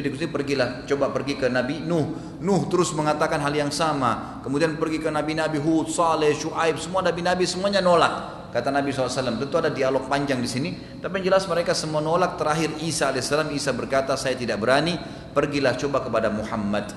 Kata Nabi SAW, apakah kalian tahu nanti bagaimana orang hari kiamat tahu kedudukanku? Para sahabat mengatakan Allah dan Rasulnya lebih tahu. Kata Nabi SAW, mereka akan mendatangiku setelah Isa. Lalu mereka mengatakan, wahai Muhammad, orang-orang semua pada dengar, engkaulah Nabi terakhir, engkaulah Nabi penutup, engkaulah yang telah diangkat oleh Allah sebagai pemimpin anak Adam. Mintalah kepada Allah agar datang menghakimi kami ke surga atau ke neraka. Lalu aku berkata, ana lahu, saya pemiliknya. Lalu Nabi kita Muhammad SAW mengatakan, saya datang ke bawah arsy-Nya Allah, kemudian saya sujud, kemudian saya dibukakan oleh Allah puji-pujian untuk Allah yang tidak pernah dibukakan untuk orang sebelum aku dan juga sesudahku. Lalu terdengar suara dari langit, ya, kata Nabi SAW, Allahu alam berapa lama saya sujud. Lalu terdengar suara dari langit arsy-Nya Allah berkata, dari arsy-Nya Allah berfirman kepada Nabi SAW mengatakan, wah Muhammad, angkat kepalamu, ishfa, ya, tushfa, berikan syafaat maka kau akan diberikan syafaat. Maka pada saat itu Allah subhanahu wa ta'ala pun memberikan izin Nabi SAW, maka beliau memberikan 2 syafaat pertolongan. Pertolongan pertama adalah semua manusia dihisab pada saat itu ke surga atau ke neraka, dan yang kedua adalah beliau memberikan syafaat pertolongan untuk umatnya, ya, sallallahu alaihi wasallam, agar bisa diselamatkan dari api neraka. Sampai sini insyaallah mudah-mudahan bermanfaat. Subhanakallahumma bihamdika asyhadu an la ilaha illa anta astaghfiruka wa atubu ilaik. Wassalamualaikum warahmatullahi wabarakatuh. Assalamualaikum warahmatullahi wabarakatuh. Alhamdulillah wassalatu wassalamu ala Rasulillah. Sebelum pertanyaan, saya mau bacakan surah Qaf dalam Al-Quran. Surah ini sebenarnya ada 45 ayat, tapi saya coba bacakan sepintas yang perlu kita titik beratkan nanti. Nanti yang perlu kita titik beratkan, kita akan titik beratkan berhubungan dengan masalah mahsyar. A'udzubillahi minasyaitonirrajim. Qaf wal Qur'anil Majid. Qaf, demi Al-Quran yang sangat mulia. Bal ajibu an ja'ahum munzirun minhum faqala al-kafiruna hadha syai'un ajib. Mereka tidak menerima, bahkan mereka tercengang karena telah datang kepada mereka seorang pemberi peringatan dari kalangan mereka sendiri. Mereka heran kenapa ada nabi dari manusia. Maka berkatalah orang-orang kafir itu, ini sesuatu yang ajaib. Aidza mitna wa kunna turaban dzalika raj'un ba'id. Apakah kami setelah mati dan setelah menjadi tanah kami bisa dibangkitkan kembali? Itu adalah suatu pengembalian yang tidak mungkin, mustahil terjadi. Ayat 4. Qad alimna ma tanqusul ardu minhum wa indana kitabun hafidh. Sesungguhnya kami telah mengetahui apa yang dihancurkan oleh bumi dari tubuh-tubuh mereka, dan pada sisi kami pun ada kitab memelihara hal tersebut. Kata Allah, kami mengetahui bahwasanya bumi-bumi pada tubuh-tubuh mereka dihancurkan oleh bumi di tempat mana dan bagaimana prosesnya, dan kami catat semua itu. Bal kadzabu bil haqqi lamma ja'ahum fahum fi amrin marij. Sebenarnya mereka telah mendustakan kebenaran tak kala kebenaran itu datang kepada mereka, maka mereka berada dalam kekacauan. Afalam yanzuru ila as-sama'i fawqahum kaifa banainaha wa zayyannaha wa ma laha min furuj. Tidakkah mereka menyaksikan langit yang berada di atas mereka, bagaimana kami meninggikannya dan menghiasinya, dan langit itu tidak memiliki retak-retak sedikit pun. Wal arda madadnaha wa alqaina fiha rawasiya wa ambatna fiha min kulli zawjin bahij.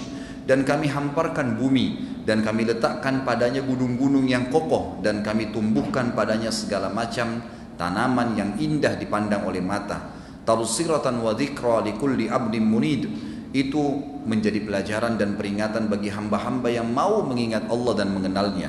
Wa nazzalna minas samaa'i ma'an mubarakan fa'ambatna bihi jannati muhabbal hasid. Dan kami turunkan dari langit air yang banyak manfaatnya, lalu kami tumbuhkan dengan air hujan itu pohon-pohon dan biji-biji tanaman yang akhirnya tumbuh besar.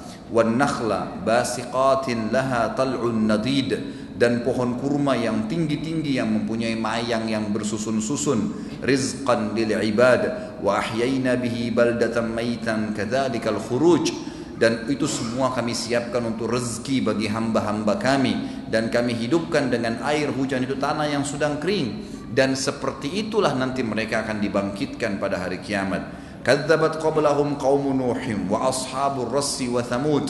Bagi mereka yang tidak mau beriman pada Allah dan hari akhir, ketahuilah sebelum mereka telah ada kaum-kaum yang mendustakan pula, seperti kaum Nuh, penduduk Ras, dan penduduk Thamud. Maksudnya kaumnya Nabi Saleh dan Nabi Hud. Wa Adun wa Fir'aun wa ikhwanu Lut. Begitu pula kaum Ad, kaum Fir'aun dan kaum Lut. Mereka semua kufur kepada Allah, kufur kepada hari kiamat. Wa ashabul aikati wa qaumu Tubba. Kullun kadzabar rusula fa haqqa wa'id. Semua penduduk Aikah dan penduduk Tubba, ini wilayah Yaman ya, dulu pernah ada Allah hancurkan. Semuanya telah mendustakan rasul-rasul, mendustakan Allah, mendustakan hari kiamat. Maka sudah semestinya mereka mendapatkan hukuman yang sudah diancamkan. Tidakkah mereka melihat semua itu, umat-umat sebelumnya yang telah dihancurkan? Afa'ayina bil khalqil awwal bal hum fi labsin min khalqin jadid. Maka apakah kami letih dengan penciptaan yang pertama? Anda tanya ya. Sebenarnya mereka dalam ragu-ragu tentang penciptaan yang baru. Artinya bagaimana bisa mereka menganggap kami nggak bisa membangkitkan lagi manusia, padahal kami sudah menciptakan mereka di awalnya. Walaqad khalaqnal insana wa na'lamu ma tuwassisu bihi nafsu wa nahnu aqrabu ilaihi min hablil warid. Sesungguhnya kami telah menciptakan manusia dan mengetahui apa yang dibisikkan oleh hatinya, dan kami lebih dekat kepadanya daripada urat lehernya sendiri. Artinya Allah Subhanahu wa taala mengetahui apa yang disembunyikan dalam hati manusia, apa yang tersirat, apa yang akan dia pilih dan apa yang dia tolak. Lalu Allah masuk tentang masalah hari kiamat. Idh yatalaqqal mutalaqqiyani 'anil yamini wa 'anil shimali qa'id. Yaitu ketika dua malaikat pencatat amal perbuatan, seorang duduk di pundak kanannya dan seorang lagi duduk di pundak kiri setiap manusia. Ma yalfidhu min qaulin illa ladaihi raqibun 'atid. Tidak ada suatu ucapan yang diucapkan melainkan ada di dekatnya malaikat pengawas yang selalu hadir. Waja'at sakratul mauti bil haqq dzalika ma kunta minhu tahid. Wahai orang-orang yang sombong, yang kafir, orang-orang yang selalu menantang ayat-ayat Allah, dan datanglah sakaratil maut dengan sebenar-benarnya. Siapa yang bisa nampung? Siapa yang merasa kuat badannya? Siapa yang punya kekuatan ilmu sihir yang besar? Coba tampung itu. Itulah yang kamu selalu lari darinya. wa nufikha fis sur dzalika yaumul wa'id, dan akan ditiup sangkakala wahai manusia, itulah hari terlaksananya ancaman yang telah ditetapkan oleh Allah. Wa ja'at kullu nafsin ma'aha sa'iqun wa syahid, dan setiap jiwa, setiap orang, manusia dan jin, akan datang bersamanya seorang malaikat yang akan menggiringnya, yang memegang tangannya, diseret dia, dan akan ada seorang malaikat yang menjadi saksi terhadap perbuatannya. Laqad kunta fi ghaflatin min hadza fakashafna 'anka ghita'aka fabasaruka al-yawma hadid. Sesungguhnya kamu berada dalam keadaan lalai dalam hal ini tentang hari kiamat, maka kami singkap darimu tutup yang menutupi matamu, kami angkat hijab matamu itu, maka penglihatanmu pada hari ini amat tajam. Tidakkah kamu lihat apa yang terjadi sekarang? Neraka depan matamu, hisab, malaikat yang selama ini digaibkan, semua kelihatan. Wa qala qarinuhu hadza ma ladayya atid, dan yang menyertainya itu berkata, inilah catatan amal yang tersedia pada sisiku. Malaikat kiri kanannya memperlihatkan, yang kanan memperlihatkan yang terbaik amalnya, yang buruk diperlihatkan oleh malaikat kiri. Alqiya fi jahannam kulla kaffarin anid. Allah berfirman, lemparkan semua orang-orang ke dalam neraka yang sangat ingkar dan keras kepala. Manna'in lil khairi mu'tadim murib, yang selalu menghalangi kebaikan-kebaikan, baik buat dirinya juga orang lain, dan selalu melanggar batas, lagi selalu ragu-ragu dalam mengerjakan kebaikan. Alladzi ja'ala ma'allahi ilahan akhara fa'alqiyahu fil adzabish syadid, yang menyembah sesembahan selain Allah, maka lemparkanlah dia ke dalam neraka yang dengan penuh dengan siksaan yang sangat pedih. Qala qarinuhu rabbana ma atghaituhu walakin kana fi dhalalin ba'id, yang menyertainya itu berkata, ya Tuhan kami, aku tidak menyesatkannya, tapi dialah yang berada dalam kesesatan yang jauh. Maksudnya qarinnya dari syaitan. Syaitan ini mengatakan, saya cuma mengingat, sampaikan, dia mengikuti semua itu. Qala la takhtasimu ladayya wa qad qaddamtu ilaikum bil wa'id. Allah berfirman, janganlah kalian bertengkar di hadapanku, antara manusia sama qarin dari syaitan. Jangan kalian bertengkar, padahal sesungguhnya aku telah memberikan ancaman pada kalian semuanya. Ma yubaddalul qawlu ladayya wa ma ana bidhallamin lil 'abid. Keputusan di sisiku pada hari ini, hari kiamat, tidak dapat diubah, dan aku sekali-kali tidak menganiaya hamba-hambaku. Yauma naqulu li jahannam halim talati wa taqulu hal min mazid. Dan ingatlah pada hari itu kami katakan kepada neraka pada saat dilempar semua orang-orang yang durhaka ke dalamnya, apakah kamu sudah penuh? Dia menjawab, masih adakah tambahan? Lemparkan saja. Wa uzlifatil jannatu lil muttaqina ghaira ba'id, dan didekatkanlah surga itu kepada orang-orang yang bertakwa pada tempat yang tidak jauh dari mereka dan mereka bisa melihatnya. Hadza ma tu'aduna likulli awwabin hafidh. Inilah yang dijanjikan kepada kalian, yaitu kepada setiap hamba yang selalu kembali kepada Allah, mengikuti peraturan-peraturannya dan memelihara, serta selalu menikmati apa yang dibolehkan dan meninggalkan yang dilarang. Man khasyiyar rahmana bil ghaibi wa jaa'a biqalbin munib, yaitu orang-orang yang takut kepada Tuhan yang Maha Pemurah, sedang dia tidak kelihatan olehnya, oleh orang tadi. Manusia bisa takut kepada Allah sementara tidak kelihatan, dan dia datang dengan hati yang penuh dengan taubat kepada Tuhannya. Dikatakan kepada mereka, udkhuluha bisalam dzalika yaumul khulud, masuklah kalian ke dalam surga dengan aman, itulah hari kekekalan. Lahum ma yasha'una fiha waladaina mazid, mereka di dalamnya memperoleh apa saja yang mereka inginkan, dan pada sisi kami ada tambahan-tambahan buat mereka, maksudnya nikmat di surga. Wa kam ahlakna qablahum min qarnin hum ashaddu minhum batsha fanaqabu fil biladi hal min mahiyz, dan berapa banyak umat-umat yang telah kami binasakan sebelum mereka yang kafir itu, yang mereka itu lebih besar kekuatannya daripada mereka. Yang sudah dibinasakan tadi telah menjelajahi seluruh negeri di muka bumi. Apakah ada di antara mereka yang sisa masih hidup? Inna fi dzalika ladzikra liman kana lahu qalbun aw alqa as-sam'a wa huwa syahid. Sesungguhnya pada yang demikian itu benar-benar terdapat peringatan bagi orang-orang yang mempunyai akal atau yang menggunakan pendengarannya sedangkan dia bisa menyaksikan tanda-tanda kebesaran Tuhannya. Walaqad khalaqnas samawati wal arda wama bainahuma fi sittati ayyamin wama massana min lughub. Sesungguhnya benar-benar telah kami ciptakan langit dan bumi dan apa yang ada di antara keduanya dalam 6 masa, dan kami sedikit pun tidak ditimpa keletihan. fasbir ala ma yaqulun wasabbih bihamdi rabbika qabla tulu'i syamsi wa qabla al-ghurub. Maka bersabarlah di jalan Tuhanmu itu, tetaplah kamu bertasbih, memuji Tuhanmu, mematuhi perintahnya di pagi sampai sampai sore hari. Maksudnya siang dan pagi dan sore hari, terus setiap hari begitu. Wa minal laili fasabbihhu wa adbaras sujud, dan bertasbihlah kalian pada malam hari dan setiap kali habis salat malam. Wastami' yauma yunadil munadi min maqamin qarib, dan dengarlah seruan pada hari penyeru, malaikat menyeru dari tempat yang dekat. Yauma yasma'una as-sayhata bil haqqi dzalika yaumul khuruj, itulah hari di mana ditiupkan sangkakala. Maksudnya malaikat tadi Israfil yang meniupkan sangkakala. Dan mereka mendengarkan teriakan tersebut dengan sebenar-benarnya. Itulah hari yang dibangkitkan dari kuburan. Inna nahnu nuhyi wa numitu wa ilainal masir. Sesungguhnya kami menghidupkan dan mematikan, dan hanya kepada kamilah tempat semua makhluk akan kembali. Yauma tashaqqaqul ardu anhum sira'a dzalika hasyrun alaina yasir. Ingatlah pada saat bumi terbelah-belah, menampakkan mereka keluar dari kuburan tersebut dengan cepat. Yang demikian itu adalah pengumpulan yang mudah bagi kami. Ayat terakhir, nahnu a'lamu bima yaqulun wa ma anta 'alaihim bijabbar fadzakkir bil qur'ani man yakhafu wa'id. Kami telah mengetahui tentang apa yang mereka katakan, apa yang mereka ucapkan, apa yang mereka lakukan, dan kalian sekali-kali bukanlah, dan kami sekali-sekali bukanlah kami bukanlah pemaksa untuk mengerjakan perbuatan yang diperintahkan atau dilarang. Maka bagi orang yang mau mengikuti Al-Quran, dia akan mendapatkan peringatan, dan mereka lah termasuk orang-orang yang takut akan ancamanku.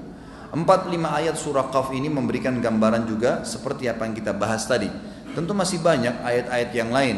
Di antaranya saya akan bacakan kurang lebih 10 atau 11 ayat dari awal surah Al-Waqi'ah. Kata Allah Subhanahu wa taala, surah Al-Waqi'ah ini surah nomor 56.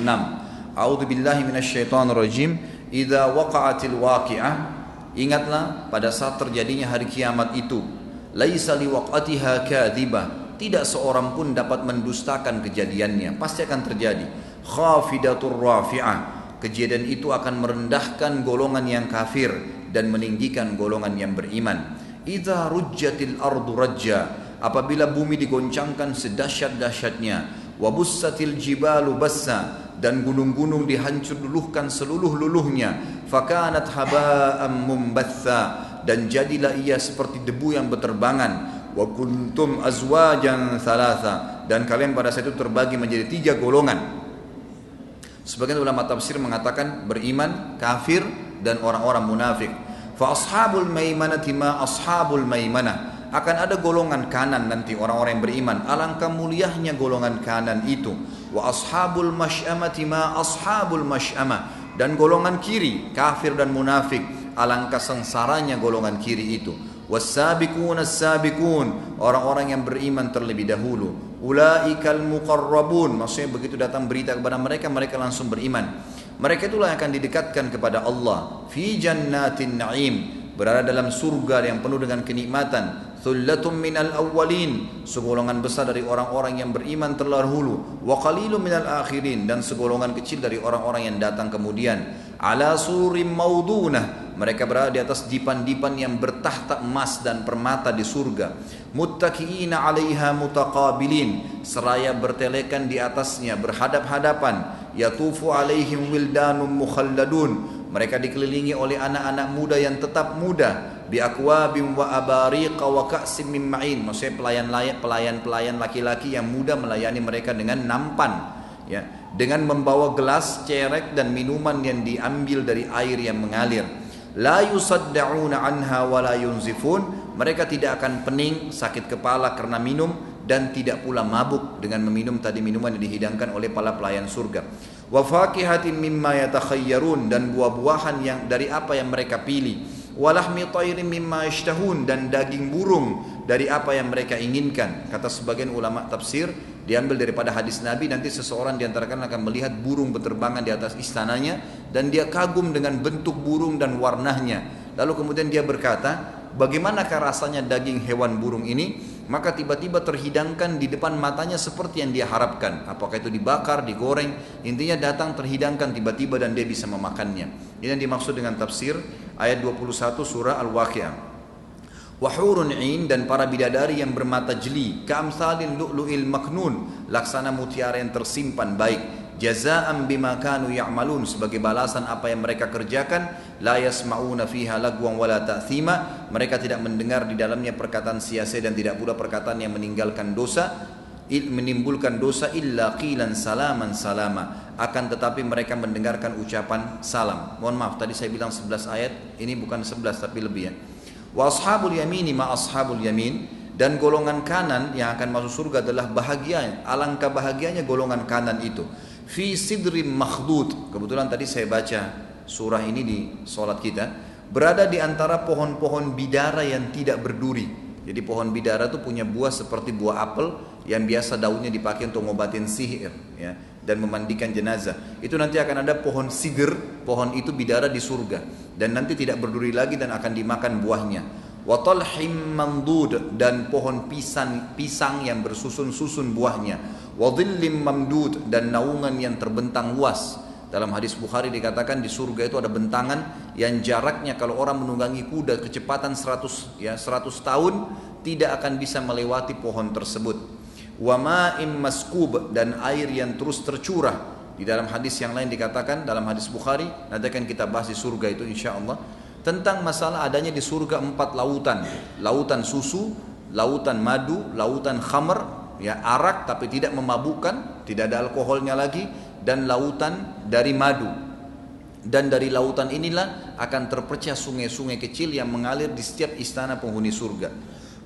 Ini yang dimaksud dengan wama'in maskub, dan air yang terus tercurah. Dalam hadis Bukhari yang lain dikatakan tidak ada lagi tempat naungan air itu. Jadi kalau sungai atau lautan kan kita biasanya ada tempat yang dalam supaya airnya bisa tertampung di situ. Ini enggak, airnya mengalir ya, tidak tersentuh dengan tanah. Jadi seseorang melihat air sungai itu atau air laut itu jalan ya di hadapan mata dia tapi tidak tersentuh dengan tanah. Wa fakihatin katsirah, dan buah-buah yang sangat banyak. La maqtu'atin wala mamnu'ah, tidak pernah buah tersebut dilarang untuk diambil. Wa furushim marfu'ah, dan kasur-kasur yang tebal lagi empuk. Inna ansha'nahunna insya'a, sesungguhnya kami menciptakan mereka para penghuni surga dari bidadari dan bidadara dengan langsung. Faja'alnahunna abkara, dan sementara bidadari tersebut kami jadikan mereka gadis-gadis perawan. Uruban atraba, penuh cinta lagi sebaya umurnya. Li ashabil yamin, kami siapkan untuk golongan kanan. Thullatun minal awwalina wa thullatun minal akhirin, banyak segolongan besar dari orang-orang terdahulu masuk ke surga dan segolongan besar juga dari orang-orang yang kemudian. Lalu kita tutup dengan kisah orang neraka ya. Wa ashabus shimali ma ashabus shimal, dan golongan kiri, siapakah golongan kiri yang kalian harus menghindar darinya? Fi samumin wa hamim, mereka punya siksaan angin yang amat panas dari panasnya api neraka dan air panas yang mendidih. Wa dhillim min yahmum, dan dalam naungan asap yang hitam. La baridin wala karim, tidak ada kesejukan dan tidak ada kenyamanan. Innahum kanu qabla dzalika mutrafin, sesungguhnya mereka sebelum itu waktu hidup di dunia mereka selalu bermewah-mewahan dan melanggar hukum Allah. Wa kanu yusruna 'alal hinthil 'azim, dan mereka terus-menerus mengerjakan dosa-dosa besar. Wa kanu yaquluna aidza mitna wa kunna turaban wa idhaman inna lamab'utsun, dan mereka selalu mengatakan apakah bila kami mati dan menjadi tanah serta tulang belulang apakah sungguhnya kami benar-benar akan dibangkitkan? Awa abaunal awwalun, apakah bapak-bapak kami juga dahulu bisa dibangkitkan? Qul innal awwalina wal akhirin, katakan hai Muhammad kepada mereka semua yang membangkang tentang pembangkitan hari kiamat, sungguhnya orang-orang yang terdahulu dan orang-orang yang kemudian akan lahir, belum lahir, tetap semua lamajmu'una ila miqati yaumin ma'lum, semua benar-benar akan dibangkitkan dan dikumpulkan di hari yang dikenal dengan hari kiamat. Thumma innakum ayyuhad dhallunal mukadzibun, kemudian sesungguhnya kamu hai orang-orang yang sesat lagi suka mendustakan Allah dan hari kiamat. La'akiluna min syajarin min zakum, benar-benar akan memakan pohon zakum. Zakum saya sudah jelaskan itu hari dan akan kita jelaskan nanti di bahasan neraka. Buah yang berwarna hitam penuh dengan duri. Kata Nabi SAW, kalau setetes saja diambil dari buah zakum diteteskan ke bumi ini maka akan hancur bumi ini. Setetes. Padahal makanan ahli neraka naudzubillah satu buah setiap kali mereka lapar. Famali'una minhal butun, sifatnya buah zakum akan memenuhi perut mereka. Fasyaribuna alaihi minal hamim. Sesudah itu kalian akan diminumkan hai penghuni neraka dengan air yang sangat panas. Fasyaribuna syurbal him, maka kamu akan minum seperti unta yang sangat haus air panas itu. Hadza nuzuluhum yaumaddin. Inilah hidangan dan apa yang dijanjikan untuk mereka pada hari pembalasan. Nahnu khalaqnakum falaula tusaddiqun. Kami telah menciptakan kalian, mengapa kalian tidak membenarkan itu? Ini beberapa surah yang saya bacakan, hanya ayat dan terjemahan. Kira-kira Anda bisa tanyakan diri Anda sendiri bagaimana ya perasaan di dalam hati kita setelah mendengarkan tentang adanya kiamat dan bagaimana Allah bangkitkan. Dan insya Allah kita akan lengkapkan nanti dengan bahasan masalah surga dan neraka. Pertanyaan pertama, Assalamualaikum warahmatullahi wabarakatuh. Barakallahu fiik wa fika barakallah. Ustaz, apa syaitan bisa membunuh manusia? Jazakallah khair. Kalau masalah syaitan membunuh manusia, Allahu alam belum pernah ada dalil masalah itu. Belum pernah ada dalil. Tapi syaitan bisa mendonggangi beberapa hal yang menjadi penyebab manusia celaka. Seperti contoh hadis Bukhari, pernah ada seorang sahabat menangkap seekor tikus, kemudian tikus tersebut dia bawa di hadapan Nabi SAW. Dibawa di hadapan Nabi SAW. Sahabatnya berkata, ya Rasulullah, saya apain tikus nih? Dan dari sini dah keluar nanti hadis bolehnya membunuh seekor tikus. Kata Nabi SAW, ini adalah fasiqah, fuwaisiqah, binatang yang buruk. Kalian harus bisa, kalian boleh membunuhnya. Kemudian pada saat tikus tersebut diletakkan di tanah, ternyata ada seperti lilin kalau kita sekarang dekat sejadah Nabi SAW, dekat sejadah Nabi SAW. Lalu disentuh oleh tikus tersebut, kemudian lilin itu jatuh dan membakar sejadah beliau. Kata Nabi SAW, kalau kalian membiarkan tikus ini di rumah-rumah kalian tanpa kalian padamkan api-api di rumah kalian, kalau kita lampu ya, kalau zaman dulu obor, maka syaitan akan menunggangi tikus-tikus ini sehingga terjadilah kebakaran di rumah kalian sebagaimana terjadi kebakaran atau terbakarnya sejadah ini. Jadi dari hadis ini kita ambil pelajaran, syaitan tidak bisa membunuh secara langsung. Karena kalau syaitan bunuh secara langsung mungkin tidak ada yang hidup di antara kita. Dia akan berusaha membunuh kita, tapi tidak. Dan kalimat yang kita ucapkan, a'udzu billahi minasyaitonir rajim, memang kita diminta, dituntun dalam agama untuk tidak perlu melawan syaitan, enggak usah.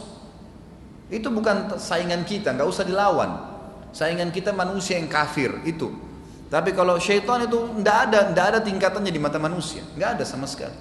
Bukan kita yang lawan, enggak usah, enggak perlu, gitu kan.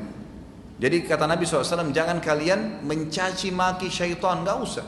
Marah-marah sama syaitan enggak perlu, enggak usah. Cukup bacalah isti'adzah. A'udzu billahi, saya menjauhkan diri, ya berlindung atas nama Allah, minasyaiton, dari syaitan. Apa lanjutannya? Ar-rajim. Kata-kata rajim, tahu rajam ya? Kalau orang zina dirajam, dilemparin batu, ar-rajim artinya yang dilempar oleh anak panah api oleh malaikat. Kata para ulama, makna a'udzubillahi minasyaitonir rajim setiap kali dibaca malaikat Allah utus, bukan manusia. Kita enggak usah repot-repot lawan syaitan. Allah utus malaikat mengejar syaitan tersebut dan membunuhnya. Spontan pada saat itu. Walaupun akan ada syaitan-syaitan lain yang datang menggoda manusia, tapi seperti itu. Jadi tidak ada dalil khusus yang mengatakan syaitan bisa membunuh manusia, tapi mungkin menggunakan fasilitas. Misal dia buat seseorang manusia marah dengan kita, kemudian berkelahi, orang itu yang menusuk, syaitan jadi penyebabnya. Tapi syaitan tidak akan pernah bisa mampu untuk menyakiti manusia sebagaimana banyak digambarkan oleh orang-orang.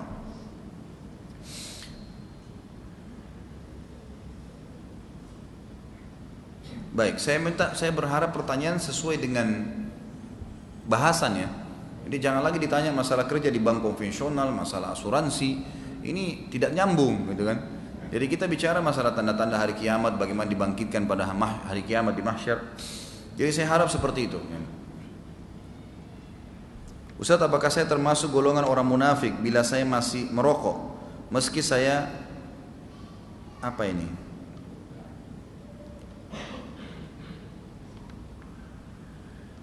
meskipun saya berusaha mungkin untuk mengikuti sunnah, bahkan penampilan saya sendiri sudah mengikuti sunnah. Ya tentu saja bukan orang munafik ya, bukan orang munafik. Karena munafik itu ada cirinya. Orang yang suka berbicara bohong, orang berjanji memungkiri janjinya, orang yang dikasih amanah berkhianat, orang yang berdebat atau memperebutkan sesuatu lalu dia curang. Kata Nabi SAW ada 4 hal pada seseorang, kalau ada pastikan dia munafik yang tulen sampai dia taubat. Kalau dia berbicara dia bohong, Kalau diberikan amanah dia berkhianat, kalau dia berjanji dia pungkiri, dan kalau dia berdebat dia curang, gitu kan? Jadi seperti itu. Kalau orang melakukan sunnah-sunnah Nabi SAW, sudah mulai menjalankan agama, tapi masih ada pelanggaran agama, maka dinamakan dia orang fasik, bukan orang munafik. Fasik adalah istilah bagi seorang muslim yang masih bermaksiat kepada Allah Subhanahu Wa Taala. Dan tentu saja teman-teman sekalian, syaitan ini musuh. Ya. Kalau kita pegang pedang, syaitan pegang pedang. Lalu kemudian kita tidak menangkis apapun yang dibisikkan, yang diserang oleh dia, bisikannya ayo gini, ayo gitu, ayo gini, kita nggak tangkis itu dengan a'udzubillahi minasyaitonirrajim. Tidak juga menyerang itu dengan kita melakukan ibadah. Dia tahan kita ibadah, kita tetap ibadah. Sama saya kita menyerang, dia sibuk dengan mempertahankan supaya ibadah itu berkurang pahalanya. Kalau kita lakukan itu, kita diapain sama syaitan? Akan dibunuh. Musuh tidak mungkin, kalau didapat celah di dada kita, nggak mungkin cuma dicuil, ditusuk, diobrak-abrik, dan dia tidak mau luka yang sudah ada itu, boroknya itu bisa sembuh. Artinya apa? Kalau dosa yang pernah kita lakukan dan syaitan sudah jadikan itu sebagai pegangan, perlu garis bawah ya. Syaitan ini mau kita berbuat dosa, Bapak Ibu sekalian, itu yang rutin. Jam 8 pagi nonton gosip, ya gosip terus sampai mati. Dia tidak mau kita berhenti. Kalau kita mau alihkan, dia bukan berusaha menggoda, dan itu ditarik dalam semua kegiatan. Sama teman-teman yang masih kena fitnah dengan rokok, mungkin mereka kadang-kadang diwaswas oleh syaitan mengatakan nggak ada dalilnya kok kalau rokok itu haram, misal, gitu kan? Masa merokok saja nggak boleh, masa begini, masa begitu, waswas syaitan. Saya tanya teman-teman sekalian, dan bukan saya tanya, saya coba sampaikan kisah. Seorang syekh di Saudi, saya nggak tahu pernah saya sampaikan atau tidak, tapi anggap kalau sudah, kita review kembali. Di Saudi bertemu dengan seorang guru SMP. Guru SMP ini masih merokok, dan dia faham agama, mengajar agama di sekolah, tapi dia masih merokok. Mungkin seperti kasus akh yang bertanya. Kasusnya adalah pada saat itu dia bilang, "Syekh, kenapa rokok diharamkan? Mana dalilnya?"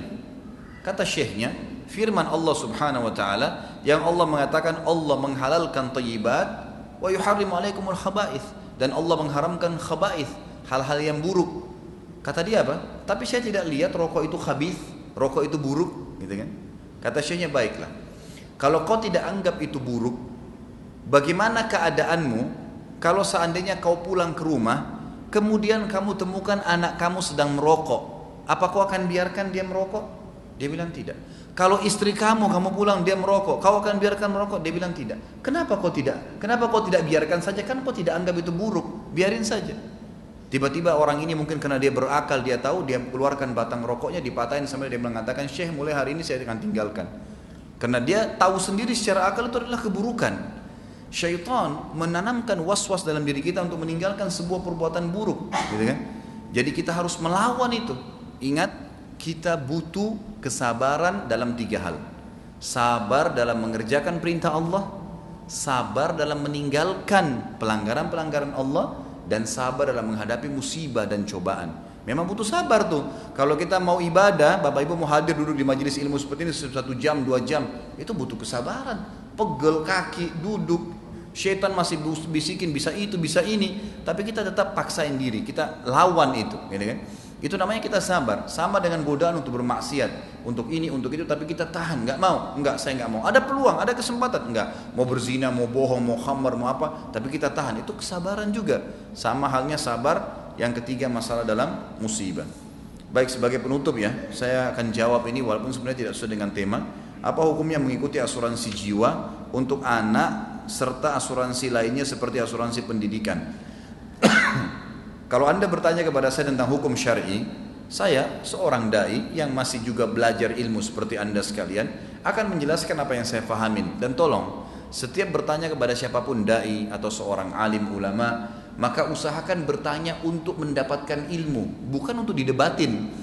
Jadi buka diri kita itu untuk bisa menerima ilmu. Jadi kita walaupun belum meninggalkan satu perbuatan pelanggaran, kita sudah tahu itu salah. Tapi kalau awalnya bertanya untuk mengkanter diri, membela perbuatan, ini berbahaya. Karena tidak akan ada manfaat dari pertanyaan itu. Teman-teman sekalian, para ulama mengatakan masalah asuransi dalam Islam ini hanya dibolehkan dalam satu keadaan saja, pada saat tidak ada pelanggaran agama di dalamnya.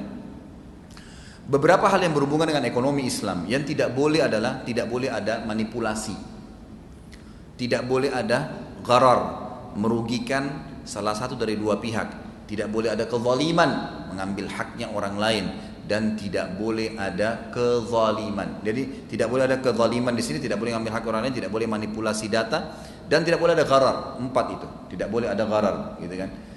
Saya rincikan, tidak boleh ada manipulasi, berkhianat, manipulasi data. Seperti apa kira-kira?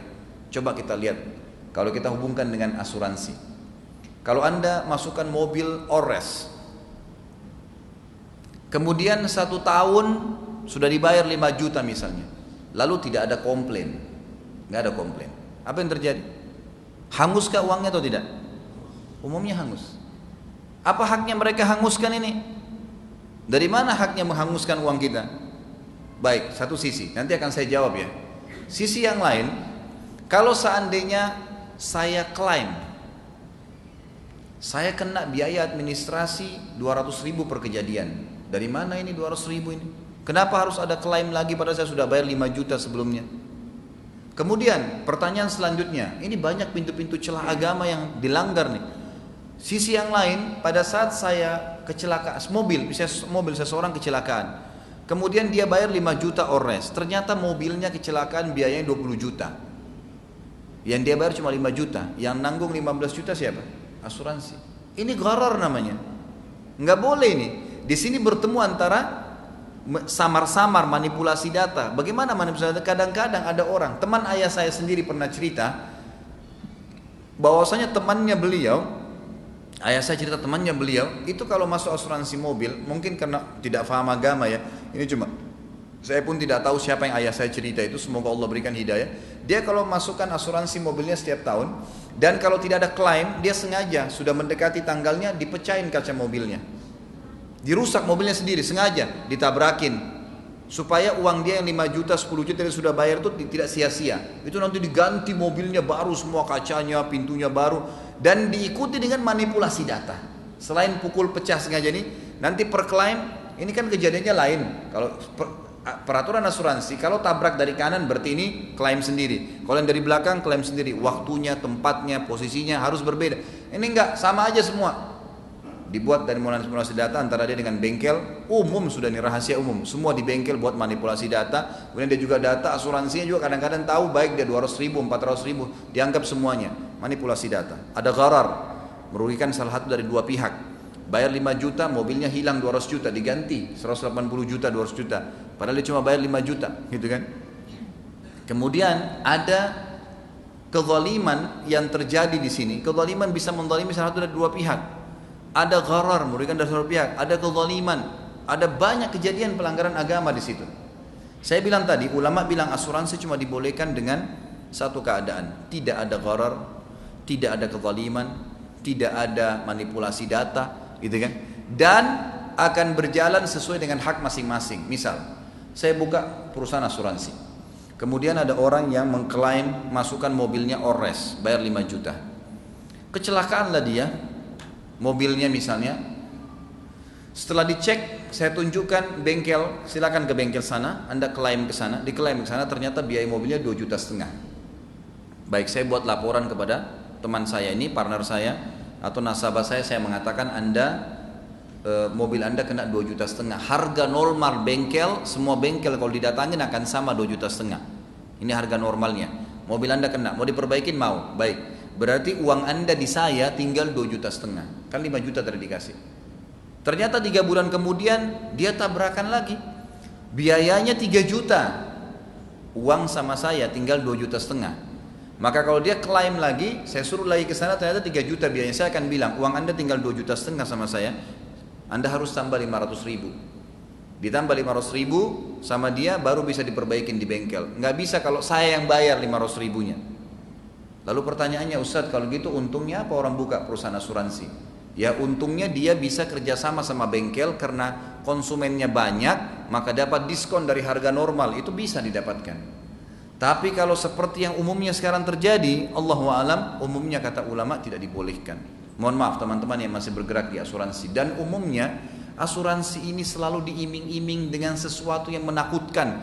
Nanti kalau Anda rawat nginap, nanti kalau banjir, nanti kalau begini, tidak ada sesuatu yang terjadi. Dan Anda kalau teliti sekarang, telusurin, perusahaan paling untung di dunia perusahaan asuransi, 90% keuntungannya mereka. Mengalahkan semua perusahaan yang lain. Karena dari setiap konsumen yang masuk, itu yang klaim terjadi masalah hanya 10%. 90% semuanya sudah. Makanya sekarang asuransi di mana-mana diikutkan, penerbangan ini segala, karena memang mereka menguntungkan dari dua pihak gitu kan. Allahu alam. Yang saya tahu, kalau Anda bertanya kepada saya katakan tadi, buka mindset Anda, saya mengatakan dalam Islam kalau asuransi yang ada sekarang, baik pendidikan, baik kesehatan, kematian dan segalanya, ini tidak pernah sesuai dengan hukum syar'i yang ada. Kalau asuransi syariah saya nggak tahu, saya belum pernah berkecimpung situ, tapi saya sampaikan kalau tidak ada hal-hal pelanggaran seperti ini, ya saya bilang tidak ada kezaliman, tidak ada ya manipulasi data, tidak ada gharar merugikan satu pihak, tidak ada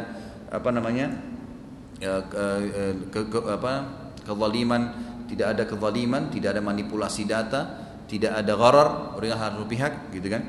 Itu insya Allah tidak ada masalah. Apakah dalam Islam diperbolehkan kita berkecimpung dalam berbagai macam asuransi, baik sebagai agen asuransi maupun peserta? Sama saja. Jawaban saya sama. Kalau saya pribadi, kalau Anda mendapatkan seorang ustadz yang membolehkan, silakan saja. Kalau saya pribadi, Allahu alam, saya tidak melihat ada celah syar'i di situ, dan sebaiknya Anda berkecimpung dalam bisnis yang umumnya yang memang dibolehkan dalam Islam, yang tidak ada syubhat minimal, tidak ada syubhat. Allahu alam. Mungkin begitu dulu. Kita tutup sampai di sini karena sudah jam 8. Ya.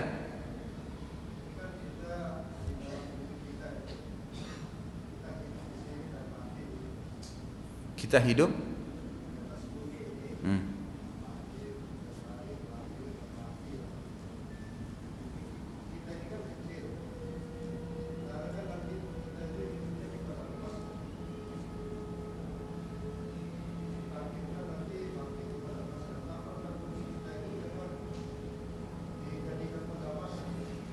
baik, pertanyaan yang bagus Pak. Apakah bumi kita, kesimpulannya adalah pertanyaannya terakhir ya, apakah bumi kita ini akan jadi mahsyar nantinya? Itu memang disebutkan dalam hadis Bukhari. Nabi SAW mengatakan nanti Allah akan mengganti bumi ini dengan kondisi bumi yang lain.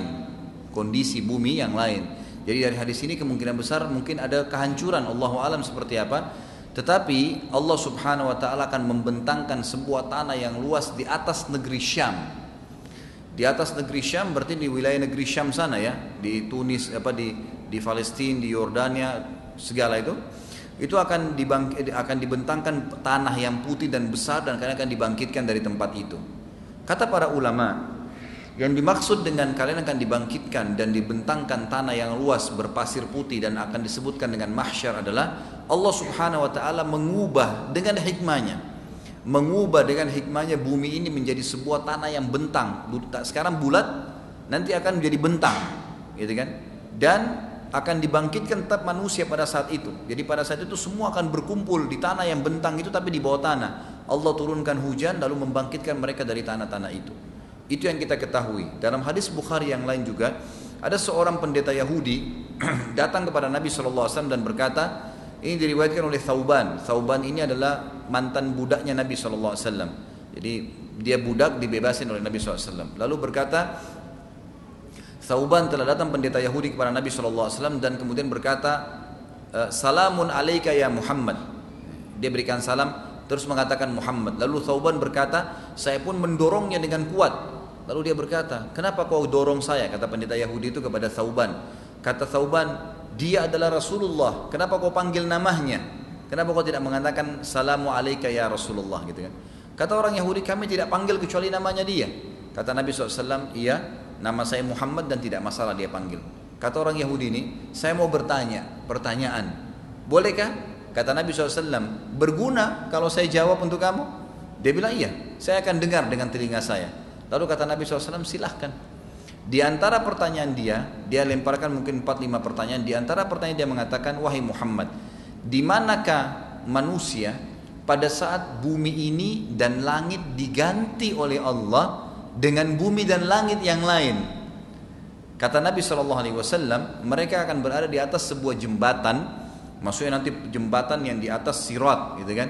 Akan ada di atas jembatan yang gelap gulita, dan mereka ya tertuntun pada saat itu menurut sesuai dengan apa yang Tuhan mereka inginkan. Lalu dia bilang, Lalu apa makanan ahli surga? Kata Nabi SAW, mereka akan diberikan ujung hati ikan dan mereka akan disembelihkan sapi yang mereka makan secara beramai-ramai, gitu kan? Lalu orang Yahudi bilang, siapakah yang paling pertama masuk ke dalam surga? Kata Nabi SAW, orang-orang fakir dari muhajirin. Orang-orang fakir dari muhajirin. Lalu orang Yahudi ini mengatakan, engkau benar hai Muhammad. Tapi saksi bahasan kita, Yahudi pun menemukan dalam Taurat, kalau seperti dalam hadis tadi, bumi akan Allah ganti dengan bumi yang lain yang terhampar, gitu kan? Masalah kasus nanti bagaimana manusia sudah dalam kuburan pada saat terjadi goncangan itu Allahu alam, tidak ada kejelasan tidak ada dalil khusus merincikan itu. Tapi yang ada adalah memang Allah akan ganti dengan tanah yang luas terbentang di atas negeri Syam yang berpasir putih. Allahu alam. Gitu Pak ya? Ini diborong sendiri Pak ini. Silakan.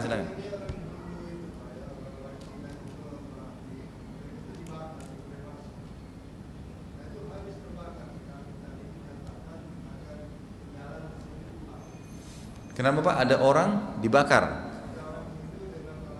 Orang-orang Hindu baik dan orang Cina dibakar pada saat mati. Terus pertanyaannya?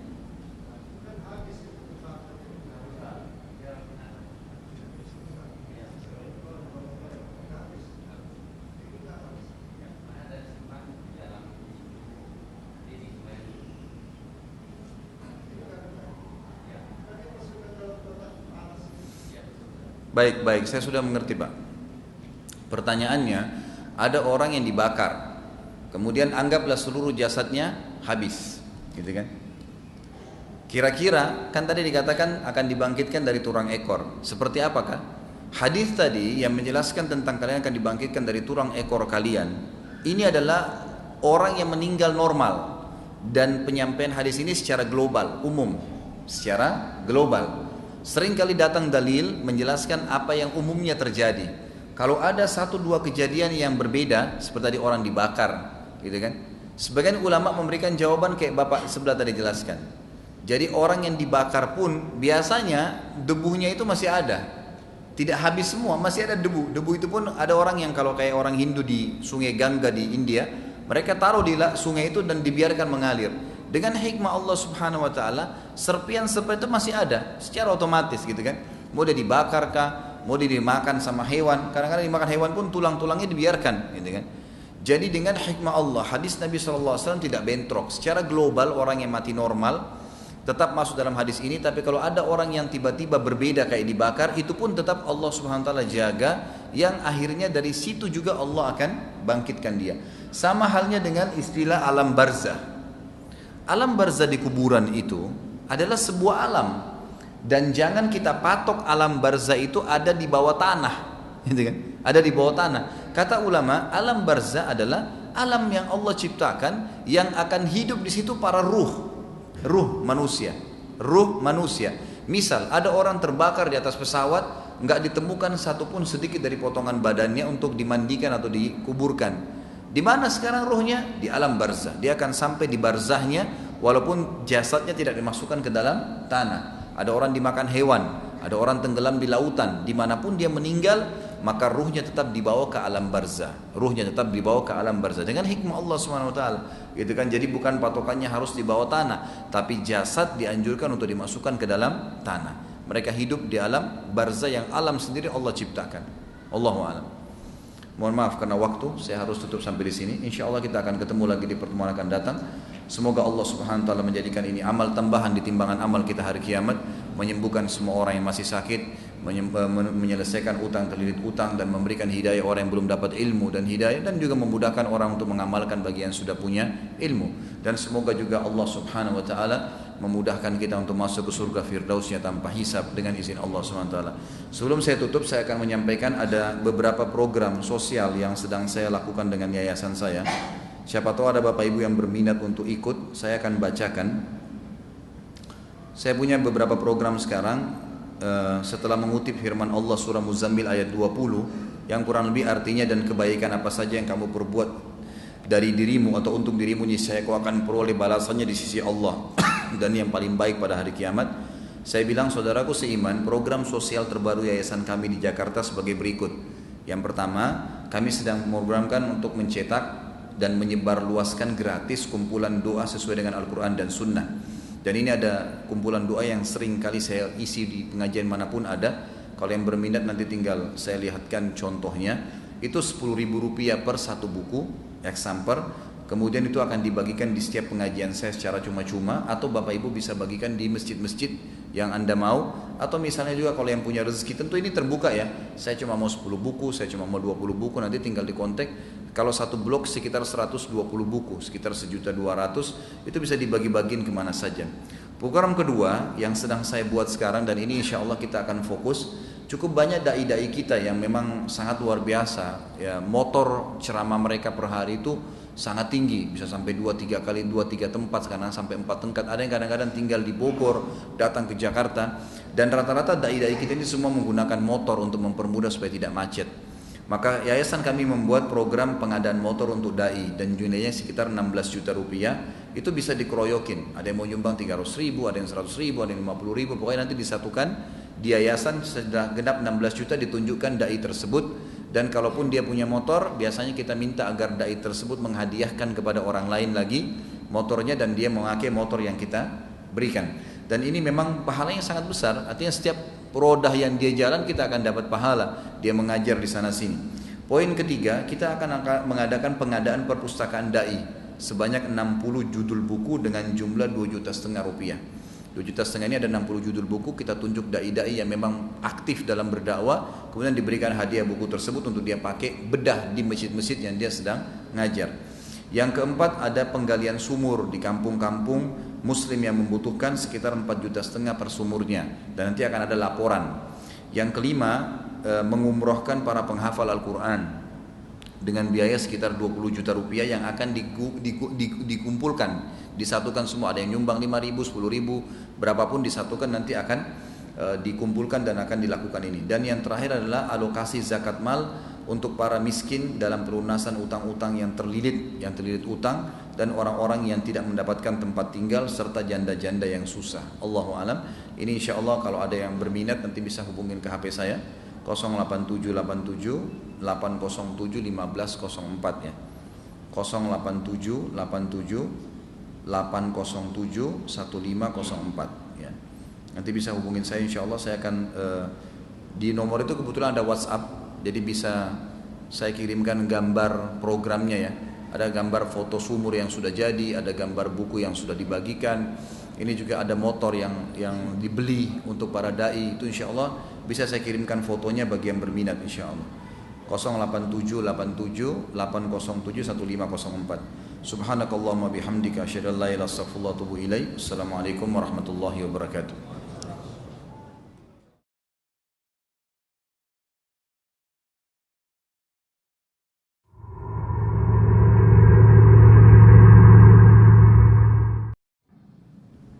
Assalamualaikum warahmatullahi wabarakatuh. Alhamdulillah, nahmaduhu kama yanbaghi li jalalihi wa 'azamati sultanihi, wa nusallimu ala 'abdihi wa rasulihi wa habibihi Muhammad kama sallallahu wa malaikati alaihi adada khalqihi wa ridha nafsihi wa zinata arshihi wa midada kalimati mil'us samawati wa mil'ul ardi mil'u ma syi'ta min syai'in ba'd. Tidak henti-hentinya kita mengucapkan puji dan puja kehadirat Allah Subhanahu wa taala, satu-satunya zat yang telah menciptakan langit dan apapun yang ada di sana, bumi dan apapun ada di atas dan di dalamnya, baik kelihatan atau tidak kelihatan oleh manusia. Tetap konsepnya la ilaha illallah. Tidak ada pencipta, pengurus, pengawas, pemilik, bahkan pemusnah semua yang di langit dan di bumi. Dan inilah konsep dasar kehidupan seorang muslim. Allah pencipta langit dan bumi telah menggantungkan bertambahnya nikmat seorang hamba seperti manusia dari sekian banyak makhluknya dengan mengucapkan Alhamdulillah. Maka sangat wajar kita sering mengucapkan kalimat ini. Juga kita panjatkan salawat dan taslim kepada Nabi Muhammad SAW sebagai bentuk kepatuhan kepada Allah Subhanahu wa taala, yang juga memberikan salam kepada beliau bersama dengan malaikatnya. Melanjutkan bahasan tentang beriman kepada hari kemudian masih di pasal 10. Dan pada malam ini insyaAllah kita masuk kepada kejadian yang dahsyat dari hari kiamat. Setelah pertemuan yang lalu kita membahas panjang lebar tanda-tanda hari kiamat. Baik tanda-tanda kiamat kecil sudah sampai tuntas kita bahas, dan tanda-tanda kiamat besar juga kemarin alhamdulillah sudah selesai. Tinggal kita masuk bagaimana pada saat terjadinya kiamat itu sendiri. Yang paling pertama kita bahas adalah hadis Nabi sallallahu alaihi wasallam diriwayatkan Imam Muslim nomor 2949 bagi yang pegang buku di halaman 89. Kata Nabi sallallahu alaihi wasallam, la taqumus sa'atu illa ala syirarin nas. Kiamat tidak akan terjadi kecuali pada manusia-manusia yang buruk dan jahat. Di dalam hadis Bukhari yang lain dikatakan, setelah Isa alaihissalam meninggal dunia, manusia mulai kembali lagi berbuat kerusakan. Sudah saya jelaskan, munculnya hewan yang bisa berbicara lalu menstempel, mencap setiap orang yang beriman dan juga orang yang tidak beriman, sehingga ketahuan siapa yang beriman dan tidak beriman. Kemudian sudah kita jelaskan juga terjadinya gempa di 3 wilayah sebagai peringatan bagi manusia yang kembali kepada kekufuran. Sebagian riwayat menyebutkan kembali menyembah berhala. Kemudian terjadi api yang besar keluar dari wilayah Aden, sampai akhirnya terbit matahari dari wilayah barat. Selama belum terbit matahari dari wilayah barat ini, taubat masih diterima. Tetapi subhanallah, kiamat tidak akan dirasakan oleh orang yang beriman. Yang merasakan hanya orang-orang yang buruk dan kufur saja. Makanya kata Nabi SAW, sebelum terbit matahari dari barat itu, terakhir sekali, Allah subhanahu wa ta'ala akan meniupkan angin. Yang angin ini akan mengelilingi seluruh muka bumi ini, dan tidak ada jiwa yang beriman terkena angin ini kecuali akan meninggal dunia. Wafat semua. Seluruh dunia, nggak ada lagi orang beriman yang hidup nanti. Pada saat itu kata Nabi SAW, Allah jadikan kiamat yang besar, dan yang menyaksikan kiamat tersebut adalah orang-orang yang kufur saja. Orang beriman tidak akan melihat itu. Inilah makna daripada sabda Nabi SAW, la taqumus sa'atu illa ala syirarin nas.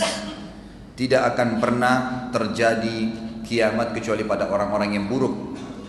Pada pertemuan yang lalu juga sempat saya jelaskan, pada waktu itu sebagian ulama mempertemukan antara dalil-dalil. Mereka mengatakan bahwasanya pada saat orang-orang beriman itu sudah meninggal semua, akhirnya wilayah Ka'bah pun sudah nggak ada yang kunjungin, mati semua orang beriman.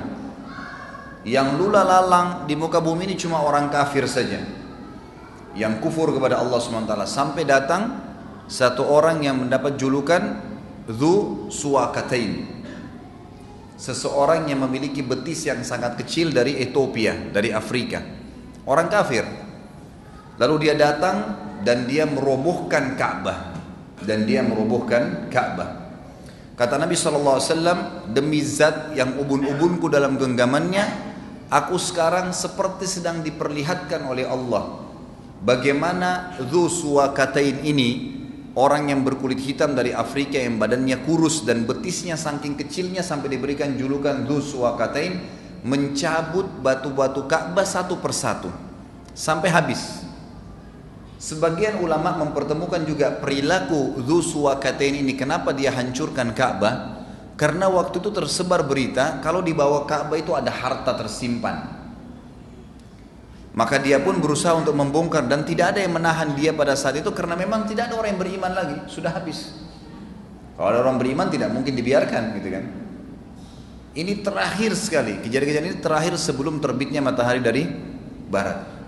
Karena kata Nabi SAW, kalau sudah terbit matahari dari barat memang sudah tidak lagi orang beriman, tidak akan diterima taubat seseorang.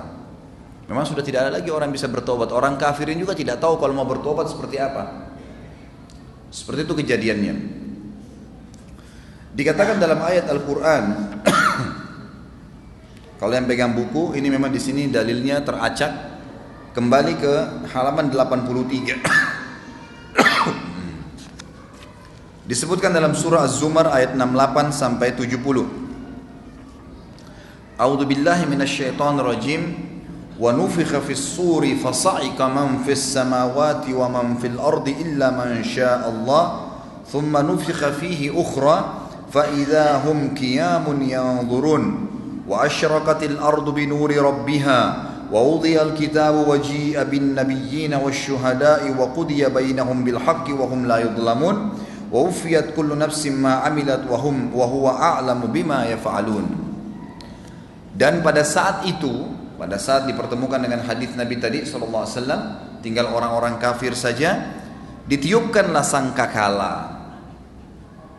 Maka matilah semua yang di langit dan di bumi kecuali siapa yang dikehendaki oleh Allah.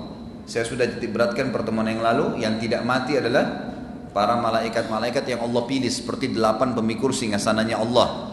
Jibril, Mikail dan Israfil, peniup sangkakala sendiri tidak mati pada saat itu karena dia punya tugas meniup sangkakala yang kedua. Sementara fungsi sangkakala pertama adalah menghancurkan semua yang Allah inginkan.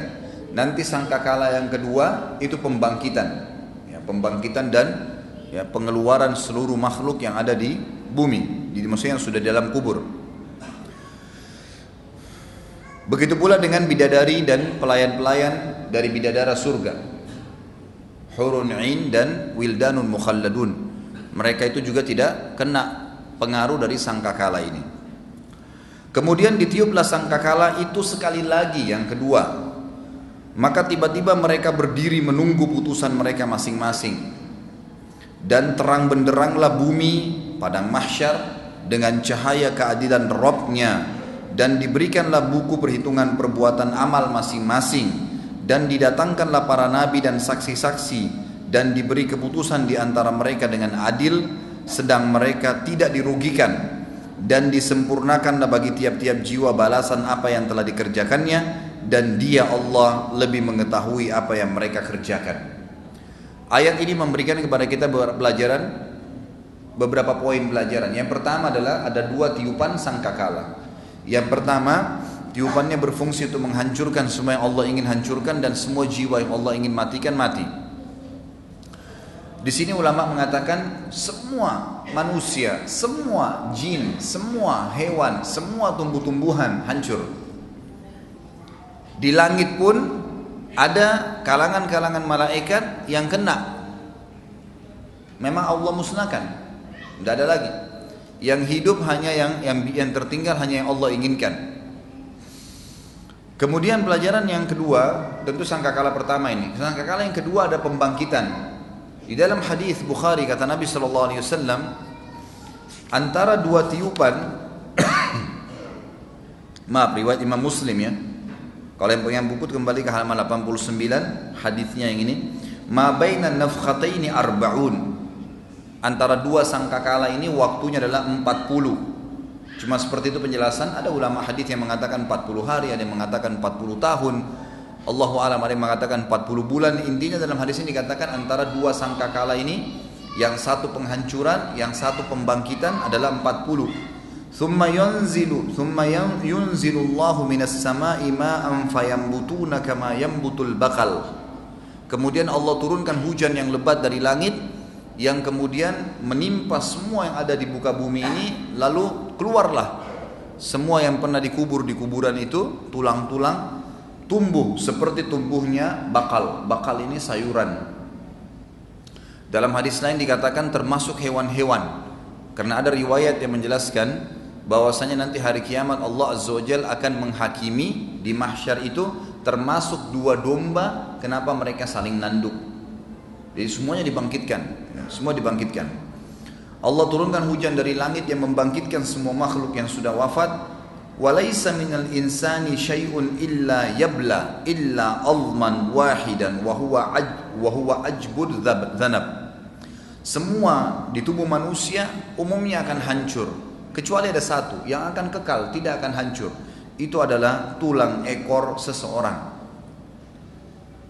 Minhu yurakkabul khalqu yaumal qiyamah. Dari tulang ekor itulah semua manusia nanti akan dibangkitkan kembali pada hari kiamat.